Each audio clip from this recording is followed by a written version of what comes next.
വൻ തരംഗമായി നരേന്ദ്രമോദി. ബിജെപിക്ക് ഒറ്റയ്ക്ക് ഭൂരിപക്ഷം. കോൺഗ്രസ് തറപറ്റി. ഒരു സംസ്ഥാനത്തും രണ്ടക്കം തികച്ചില്ല. ഇടതിന് 12 സീറ്റ് മാത്രം. നല്ല ദിനങ്ങൾ വരാനിരിക്കുന്നുവെന്ന് മോദി. സത്യപ്രതിജ്ഞ 21-ന്. തോൽവിയുടെ ഉത്തരവാദിത്തം ഏറ്റെടുത്ത സോണിയയും രാഹുലും.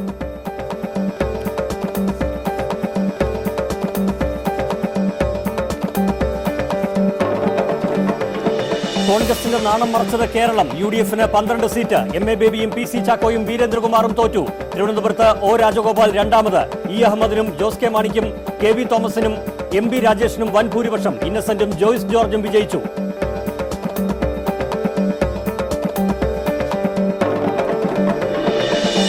സീറ്റുമായി ADMK മൂന്നാമത്തെ വലിയ കക്ഷി. ബംഗാളിൽ തൃണമൂൽ തരംഗം 34 സീറ്റ് നേടി. AAP പഞ്ചാബിലെ 4 സീറ്റിൽ ഒതുങ്ങി. BSPക്കും DMKക്കും സീറ്റില്ല. NCPക്ക് 4 സീറ്റ് മാത്രം.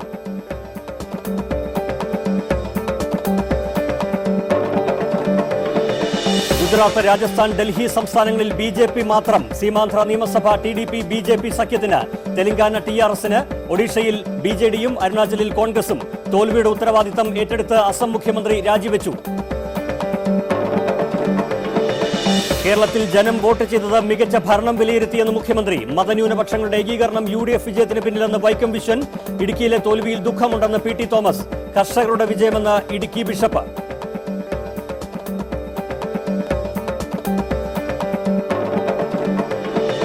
ഓഹരി വിപണി റെക്കോർഡ് നിലവാരത്തിൽ.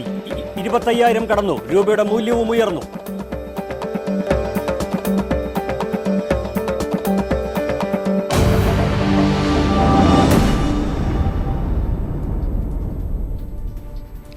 നമസ്കാരം. ഇന്ത്യയിൽ ഇക്കുറി മൺസൂൺ വൈകുമെന്നാണ് പ്രവചനം. പക്ഷേ നരേന്ദ്രമോദി എന്ന മൺസൂൺ നാടാകെ ആഞ്ഞടിച്ച് കൊടുങ്കാറ്റ് വീശിയപ്പോൾ നിലം പരിച്ചായത് UPAയും മറ്റുള്ളവരുമാണ്. 337 എന്ന വലിയ സംഖ്യയുമായി NDA അധികാരത്തിലേക്ക് 10 വർഷത്തിന് ശേഷം തിരിച്ചെത്തുകയാണ്. ഏറ്റവും വലിയ പ്രത്യേകത 84-ൽ 2 സീറ്റുമായി മാത്രം നിന്ന BJP 3 പതിറ്റാണ്ട് പിന്നിടുമ്പോൾ കേവല ഭൂരിപക്ഷത്തിൽ 84-ൽ കോൺഗ്രസ് സർക്കാരിന് അതിനുശേഷം ആർക്കും അവകാശപ്പെടാൻ പറ്റാത്ത ഏകകക്ഷി ഭരണത്തിന് പോലും സാധ്യമാകുന്ന തരത്തിൽ ശക്തമായി BJP തിരിച്ചു വന്നു എന്നതാണ്. ഈ ഒരു പ്രത്യേക സാഹചര്യത്തിൽ ഇടതുപക്ഷം ഉൾപ്പെടെ ഒരു നിഷ്പ്രഭമായ ഒരു സാഹചര്യമാണ് ഉണ്ടായത്. ഇടതു പാർട്ടികളെയും മോദിയുടെ വരവ് വലിയ തോതിൽ തള്ളിവിട്ടു. പ്രതിസന്ധിയിലേക്ക് തരംഗമായി മോദി.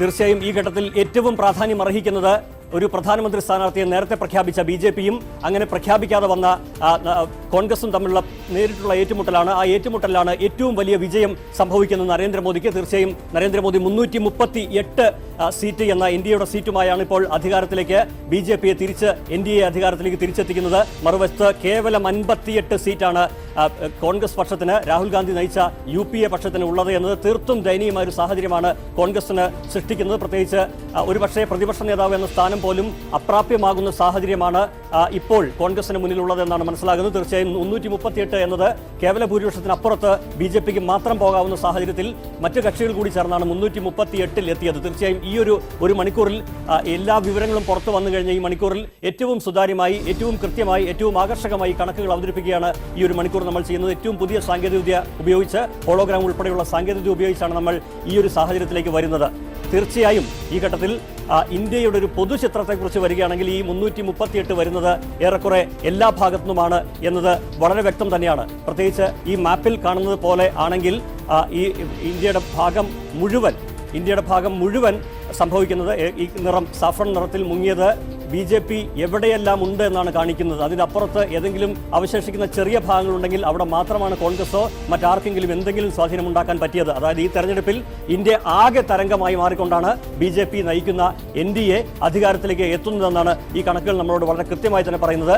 ഇതിൽ NDAയുടെ ഷെയർ 338 എന്നതിൽ എത്തി നിൽക്കുമ്പോൾ 280-ലേറെ സീറ്റുകൾ കേവല ഭൂരിപക്ഷമായി 272-നും അപ്പുറത്തുള്ള സീറ്റുകൾ നേടിക്കൊണ്ടാണ് വരുന്നത്. നമുക്കറിയാം ഈ കാണുന്ന എല്ലാ മേഖലകളിലും, അതിന് മധ്യ കേരളമാണെങ്കിലും മധ്യ ഇന്ത്യയാണെങ്കിലും അല്ലെങ്കിൽ വടക്ക് ഇന്ത്യയാണെങ്കിലും എല്ലാ മേഖലയിലും താഴെ വരെയും വരുന്ന ഒരു സാഹചര്യമുണ്ട്, പടിഞ്ഞാറോട്ട് വരുന്ന സാഹചര്യമുണ്ട്. അങ്ങനെ മൊത്തത്തിൽ വലിയ തോതിലുള്ള ആധിപത്യം നേടിക്കൊണ്ടാണ് ഈ ഘട്ടത്തിൽ NDA അധികാരത്തിലേക്ക് 10 വർഷത്തെ ഇടവേളയ്ക്ക് ശേഷം അധികാരത്തിലേക്ക് തിരിച്ചു വരുന്നത് എന്നതാണ് ഏറ്റവും പ്രധാനപ്പെട്ട കാര്യം, ഇതിനെ കുറച്ചുകൂടി വിശദമായി നമ്മൾ പരിശോധിക്കുകയാണെങ്കിൽ ഇപ്പോൾ നമുക്ക് കാണാം, ഈ കണ്ടതിൻ്റെ ഒരു കൃത്യമായ ഡാറ്റയിലേക്ക് വരികയാണെങ്കിൽ 338 എന്നത് ആണ് BJP നയിക്കുന്ന NDAയുടെ സഖ്യം. ആ ബാർ വളരെ ഉയർന്നു നിൽക്കുകയാണ്. ഒരുപക്ഷെ ഇന്നലെയൊക്കെ ചർച്ചകളിലൊക്കെ നമ്മൾ ഇതിൻ്റെ പ്രാമുഖമായി പറഞ്ഞപ്പോൾ ഇത്രയ്ക്ക് താഴേക്ക് അതേഴ്സിനും അല്ലെങ്കിൽ UPAയ്ക്കും പോകണമെന്ന് വിചാരിച്ചിരുന്നത് അങ്ങനെ ആരും പ്രതീക്ഷിച്ചിരുന്നത് പോലുമില്ല. അതായത് ഇത്ര താഴെ വന്നാലേ അവരുടെ ബാറിലൊന്നും തൊടാൻ പറ്റൂ. 58 സീറ്റിൽ UPA ഒതുങ്ങി എന്നുള്ളതാണ്. അതായത് NDA കഴിഞ്ഞാലുള്ള പ്രധാന കക്ഷിയായി മാറുന്നത് 147 സീറ്റുള്ള മറ്റുള്ളവർ. അതായത് അതിൽ ഇടതുപക്ഷമുണ്ട്. ഇടതുപക്ഷം വളരെ ദുർബലരാണ്. പക്ഷേ മമതാ ബാനർജിയെ പോലെ ജയലളിതയെ പോലെയുള്ള മറ്റ് കക്ഷികളൊക്കെയാണ് അവിടെ കൃത്യമായി തന്നെ വരുന്നത്. എന്തായാലും 337 എന്ന നമ്പറിലാണ് ഇപ്പോൾ NDA നിൽക്കുന്നതെന്നാണ് നമുക്ക് മനസ്സിലാക്കാൻ സാധിക്കുന്നത്. എന്തായാലും ഈ ഘട്ടത്തിൽ എങ്ങനെയാണ്, എവിടെയാണ് മോദി ഇല്ലാതെ പോകുന്നത്? കാരണം മോദി പ്രഭാവം രാജ്യത്ത് മുഴുവനുണ്ട്. അതേക്കുറിച്ച് പറയാൻ ഡൽഹിയിൽ നിന്ന് TJ ശ്രീലാൽ ഇപ്പോൾ എന്നോടൊപ്പം തത്സമയമുണ്ട്. ശ്രീലാൽ, ഇന്നലെ വൈകിട്ട് നമ്മൾ കണ്ടുമുട്ടുമ്പോൾ പ്രതീക്ഷകളെക്കുറിച്ച് പറഞ്ഞു. അപ്പോഴും ഒരുപക്ഷെ ഇങ്ങനെ 337 എന്ന് വരെയൊക്കെ എത്തുമോ എന്ന സംശയങ്ങൾ, ആശങ്കകളൊക്കെ ഉണ്ടായിരുന്നു. തീർച്ചയായും നമ്മൾ ഈ പുതിയ ഹോളോഗ്രാം എന്ന സാങ്കേതികവിദ്യയിൽ ഒരിക്കൽ കൂടി ഞാൻ ശ്രീലാലിനെ ഇവിടേക്ക്, എൻ്റെ അടുത്തേക്ക് ക്ഷണിക്കുകയാണ്. തീർച്ചയായും ഇവിടെ ശ്രീലാൽ വന്ന ശേഷം നമുക്ക് സംസാരിക്കാമെന്ന് കരുതുന്നു. ഈ ഘട്ടത്തിൽ പ്രാധാന്യത്തോടെ എനിക്ക് ചോദിക്കാനുള്ളത്, ശ്രീലാൽ സ്വാഗതം ഒരിക്കൽ കൂടി. എന്തായാലും ഈ ഘട്ടത്തിൽ ചോദിക്കാനുള്ളത്, ഇത് എവിടെയാണ് ഈ ഘട്ടത്തിൽ ഇന്ത്യയിൽ മോദി ഇല്ലാത്തത്, മോദി പ്രഭാവം ഇല്ലാത്തത്?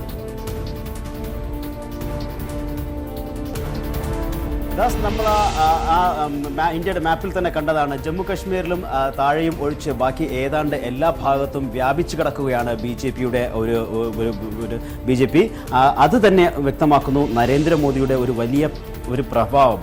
ദാസ് നേരത്തെ പറഞ്ഞ പോലെ ഒരുപക്ഷെ നരേന്ദ്രമോദി മൺസൂൺ എന്ന് പറയുന്നേക്കാൾ, ഒരുപക്ഷെ അതിനേക്കാൾ നരേന്ദ്രമോദി തരംഗം എന്ന് പറയുന്നതിനേക്കാളൊക്കെ ഉചിതമാകുക ഈ ഫലം കാണുമ്പോൾ നമുക്ക് തോന്നുന്നത് നരേന്ദ്രമോദി സുനാമി ഇന്ത്യയിൽ അടിച്ചു എന്ന് പറയുന്നതാകും ഒരുപക്ഷെ. അത് തന്നെയാണ് അതിന് നമ്മൾക്ക് വ്യക്തമായി നമുക്ക് കുറച്ചുകൂടെ അതിശയോക്തി കലർത്താതെ പറയാൻ പോലും സാധിക്കുന്ന ഒരു വാക്ക്. നരേന്ദ്രമോദി സുനാമി ഇന്ത്യയിൽ അടിച്ചു എന്ന് തന്നെയാണ്. കാരണം ഏതാണ്ട് വ്യാപിച്ചു കിടക്കുകയാണ്.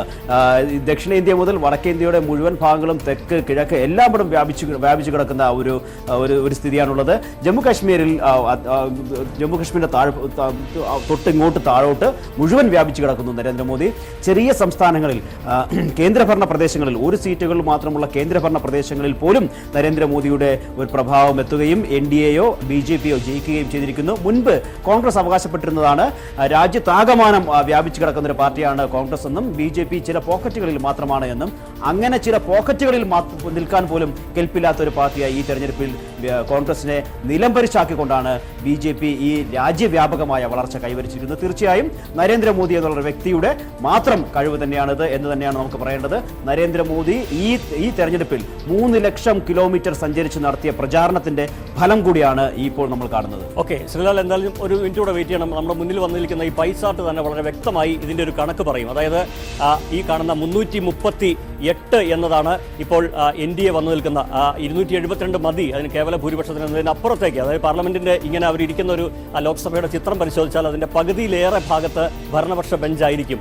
ഈ മുഖ്യ പ്രതിപക്ഷം ഏതാണെന്ന ചോദ്യത്തിനും ഒക്കെ സ്വാഭാവികമായ അത്തരം ചോദ്യങ്ങളൊക്കെ വരുന്നൊരു സാഹചര്യം പോലും ഇവിടെ നിൽപ്പുണ്ട്. എന്തായാലും 58 സീറ്റിലേക്ക് UPA, 147 അതേഴ്സ് എന്നതാണ് ചിത്രം. ശ്രീലാൽ, ഇതുകൊണ്ട് തന്നെ ഞാൻ ചോദിക്കുന്നത്, ഇപ്പോൾ തീർച്ചയായും നാളെ നരേന്ദ്രമോദി ഡൽഹിയിൽ വരുന്നു. മറ്റ് ആശയക്കുഴപ്പങ്ങളൊന്നും ഈ സർക്കാർ രൂപീകരണവുമായി ബന്ധപ്പെട്ട് ഇല്ലാത്തതിനാൽ എന്താണ് ഇനിയുള്ള മണിക്കൂറുകളിൽ, ദിവസങ്ങളിൽ പ്രതീക്ഷിക്കേണ്ടത്? തീർച്ചയായും ഇന്നിപ്പോൾ സുഷമ സ്വരാജ് പറഞ്ഞു തന്നെയാണ് ഇനി പ്രതീക്ഷിക്കാനുള്ളത്. മുഖ്യമന്ത്രി BJPയുടെ വിജയമാണത്. BJPയുടെ പ്രധാനമന്ത്രി സ്ഥാനാർത്ഥി നരേന്ദ്രമോദിയാണ്. സോ നരേന്ദ്രമോദി തീരുമാനിക്കും ആരൊക്കെയാകണം മന്ത്രിമാർ എന്നത് സംബന്ധിച്ച് സുഷമ സ്വരാജ് വ്യക്തമാക്കി കഴിഞ്ഞു.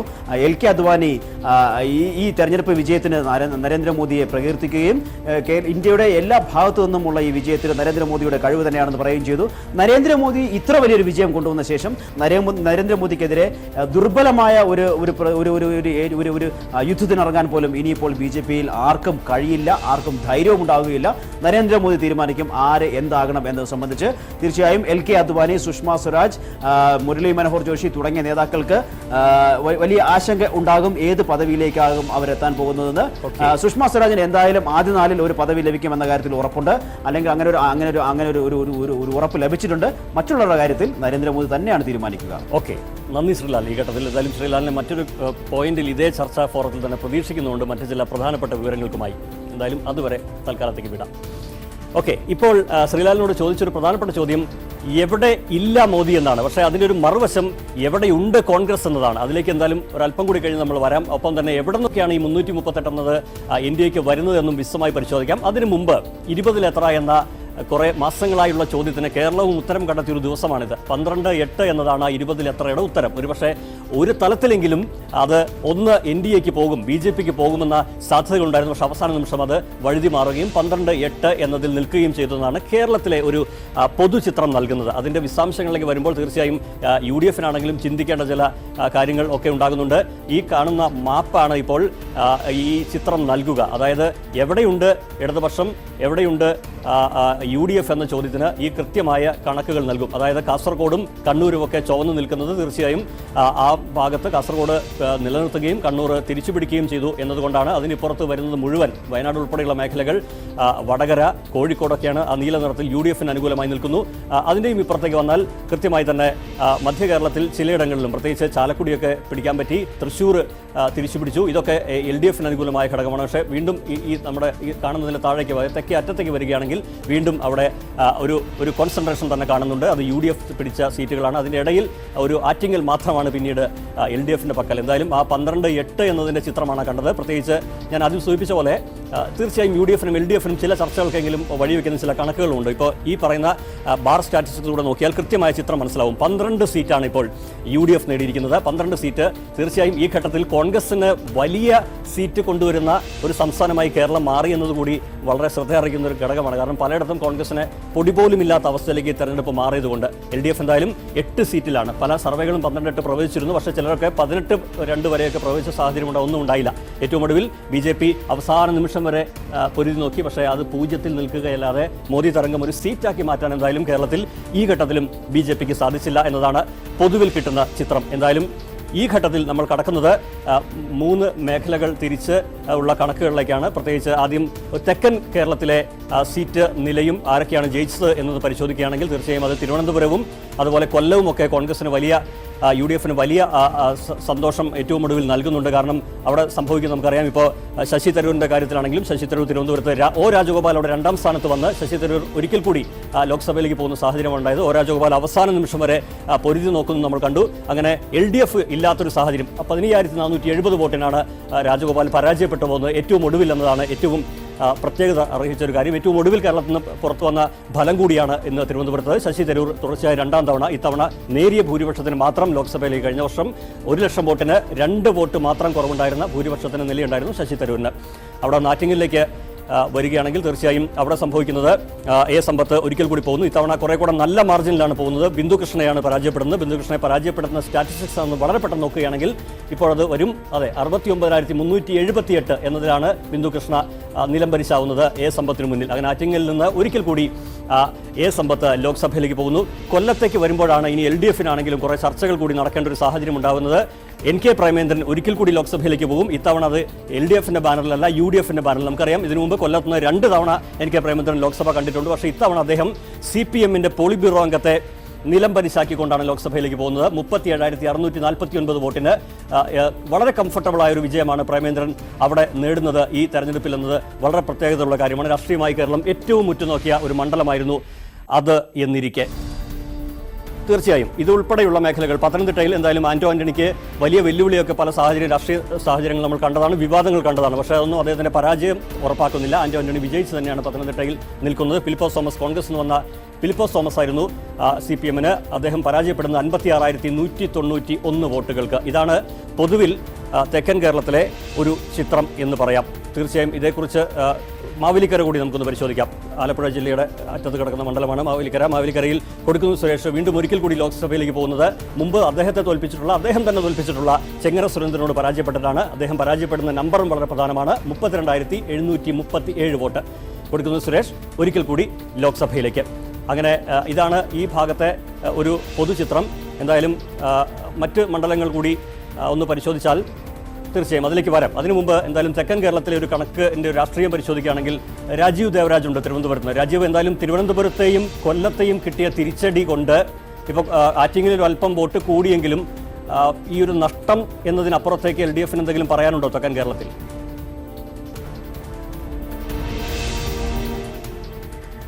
തെക്കൻ കേരളത്തിൽ LDF ഈ തരത്തിലുള്ള ഒരു പ്രതീക്ഷ തന്നെയാണ് വെച്ചു പുലർത്തിയിരുന്നത്. തിരുവനന്തപുരത്തിന്റെ കാര്യത്തിൽ അവർക്ക് സംശയമുണ്ടായിരുന്നു.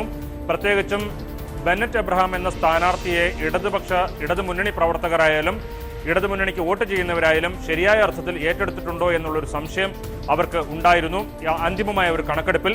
ഏതായാലും ബെന്നറ്റ് എബ്രഹാം എന്ന സ്ഥാനാർത്ഥി ഒരിക്കൽ പോലും ഈ മത്സര ചിത്രത്തിൽ ഉണ്ടായിരുന്നില്ല, വോട്ടെണ്ണലിന്റെ ഘട്ടത്തിൽ ഉണ്ടായിരുന്നില്ല. ഒ രാജഗോപാലും ശശി തരൂരും തമ്മിൽ ശശി തരൂർ ആദ്യം മുന്നേറുന്നു, പിന്നീട് ദീർഘനേരം ഒ രാജഗോപാൽ ഒരു വിജയ പ്രതീക്ഷ ഉണർത്തുന്നു. ഏറ്റവും അവസാനം ശശി തരൂർ തിരിച്ചെത്തി ഒരു വിജയം നേടുന്ന ഒരു സ്ഥിതിയാണ് ഉണ്ടായത്. ഇടതുമുന്നണി പ്രവർത്തകരുടെ ഇടയിൽ തന്നെ ഉണ്ടായ ഒരു താല്പര്യമില്ലായ്മ, അവരുടെ സ്ഥാനാർത്ഥിയെക്കുറിച്ചുള്ള ഒരു താല്പര്യമില്ലായ്മ മാത്രമല്ല, ഒരു സമുദായത്തിന്റെ മാത്രം സ്ഥാനാർത്ഥിയായി ഐഡന്റിഫൈ ചെയ്യപ്പെട്ടു തുടങ്ങിയ കാര്യങ്ങളാണ് ഈ സ്ഥാനാർത്ഥിക്ക് ഇത്തരത്തിലുള്ള വലിയ പരാജയം ഉണ്ടായതിന് കാരണം. പ്രത്യേകിച്ചും CPI ദീർഘനാളായി മത്സരിക്കുന്ന തിരുവനന്തപുരത്ത് 3ാം സ്ഥാനത്തായി പോവുക എന്ന ഒരു ദുരന്തമാണ് CPIയെ സംബന്ധിച്ചിടത്തോളം ഉണ്ടായത്. CPIക്കുള്ളിൽ ഇത് വലിയ ചർച്ചയ്ക്കിടയാക്കും എന്ന കാര്യത്തിൽ സംശയമില്ല. കൊല്ലത്തേക്ക് വന്നാൽ കൊല്ലത്ത് ഒരു മുന്നണി മാറ്റത്തിലൂടെയാണ് ഇത്തരത്തിൽ ഒരു UDFനൊരു വിജയം സാധ്യമായത്. പ്രത്യേകിച്ചും കൊല്ലത്ത് ശക്തമായ അല്ലെങ്കിൽ നിർണായകമായ സ്വാധീനമുള്ള RSP UDFിലേക്ക് മുന്നണി മാറിയപ്പോൾ, അവിടെ പ്രേമേന്ദ്രൻ എന്ന സ്ഥാനാർത്ഥിയെ കൂടി കിട്ടിയപ്പോൾ അവിടെ UDFന് ഒരു വിജയം നേടാനായി.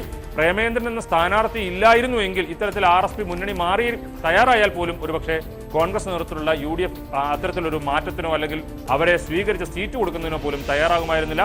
അത്തരം ഒരു പരീക്ഷണം ഏതായാലും വിജയം കണ്ടു. പ്രത്യേകിച്ചും CPMന്റെ പോളിറ്റ് ബ്യൂറോ അംഗമായ MA ബേബിയെ പരാജയപ്പെടുത്തിക്കൊണ്ടുള്ള വിജയം ആണ് അവിടെ ഉണ്ടായത്. പത്തനംതിട്ടയിൽ കഴിഞ്ഞ തവണ 1 ലക്ഷത്തിലധികം, ഏതാണ്ട് 1,20,000-ത്തിനടുത്ത ഭൂരിപക്ഷം ഉണ്ടായിരുന്നു.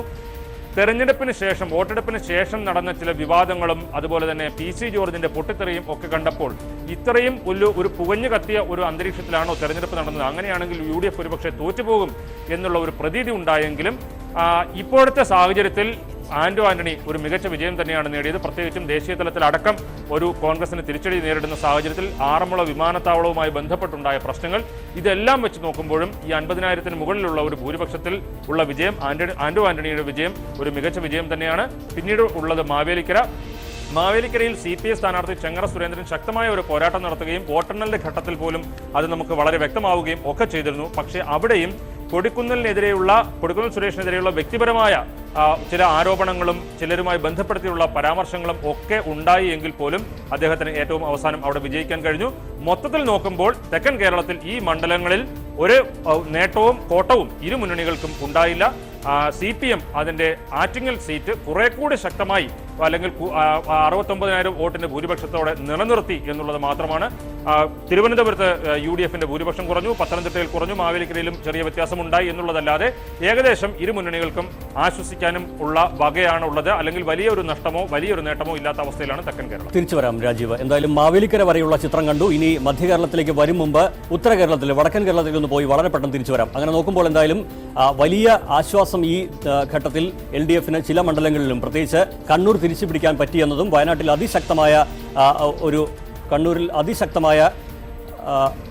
വയനാട്ടിൽ അതിശക്തമായ ഒരു മത്സരം കാഴ്ചവെക്കാൻ പറ്റിയെന്നതുമാണ് എടുത്തു പറയേണ്ട ഒരു സവിശേഷത. ചില ഫലങ്ങൾ കൂടി നോക്കിയ ശേഷം ജേക്കബ് തോമസ് നമ്മോടൊപ്പം ചേരും. പാലക്കാട്ട് ആദ്യം ഒന്ന് പരിശോധിക്കുകയാണെങ്കിൽ MP രാജേഷ് അവിടെ ആ സീറ്റ് നിലനിർത്തുകയാണ്. കഴിഞ്ഞ തവണ വളരെ നേരിയ ഭൂരിപക്ഷത്തിലാണ് ജയിച്ചതെങ്കിൽ ഇത്തവണ വീരേന്ദ്രകുമാർ എന്ന ഒരു അധികായനോട് ഏറ്റുമുട്ടിയിട്ടും 1 ലക്ഷത്തിലേറെ വോട്ടിന് MP രാജേഷിന് ജയിക്കാൻ സാധിച്ചു എന്നതാണ് ഏറ്റവും പ്രാധാന്യത്തോടെ പറയേണ്ട കാര്യം. വീരേന്ദ്രകുമാർ തോൽക്കുന്ന നമ്പർ നോക്കുകയാണെങ്കിൽ 1,05,300 വോട്ടിനാണ് വീരേന്ദ്രകുമാർ പാലക്കാട്ട് പരാജയപ്പെടുന്നത്. അതായത് MP രാജേഷ് അതിശക്തമായി ആ സീറ്റ് നിലനിർത്തുന്നു എന്നതാണ് പാലക്കാട്ടുള്ള ഒരു ചിത്രം.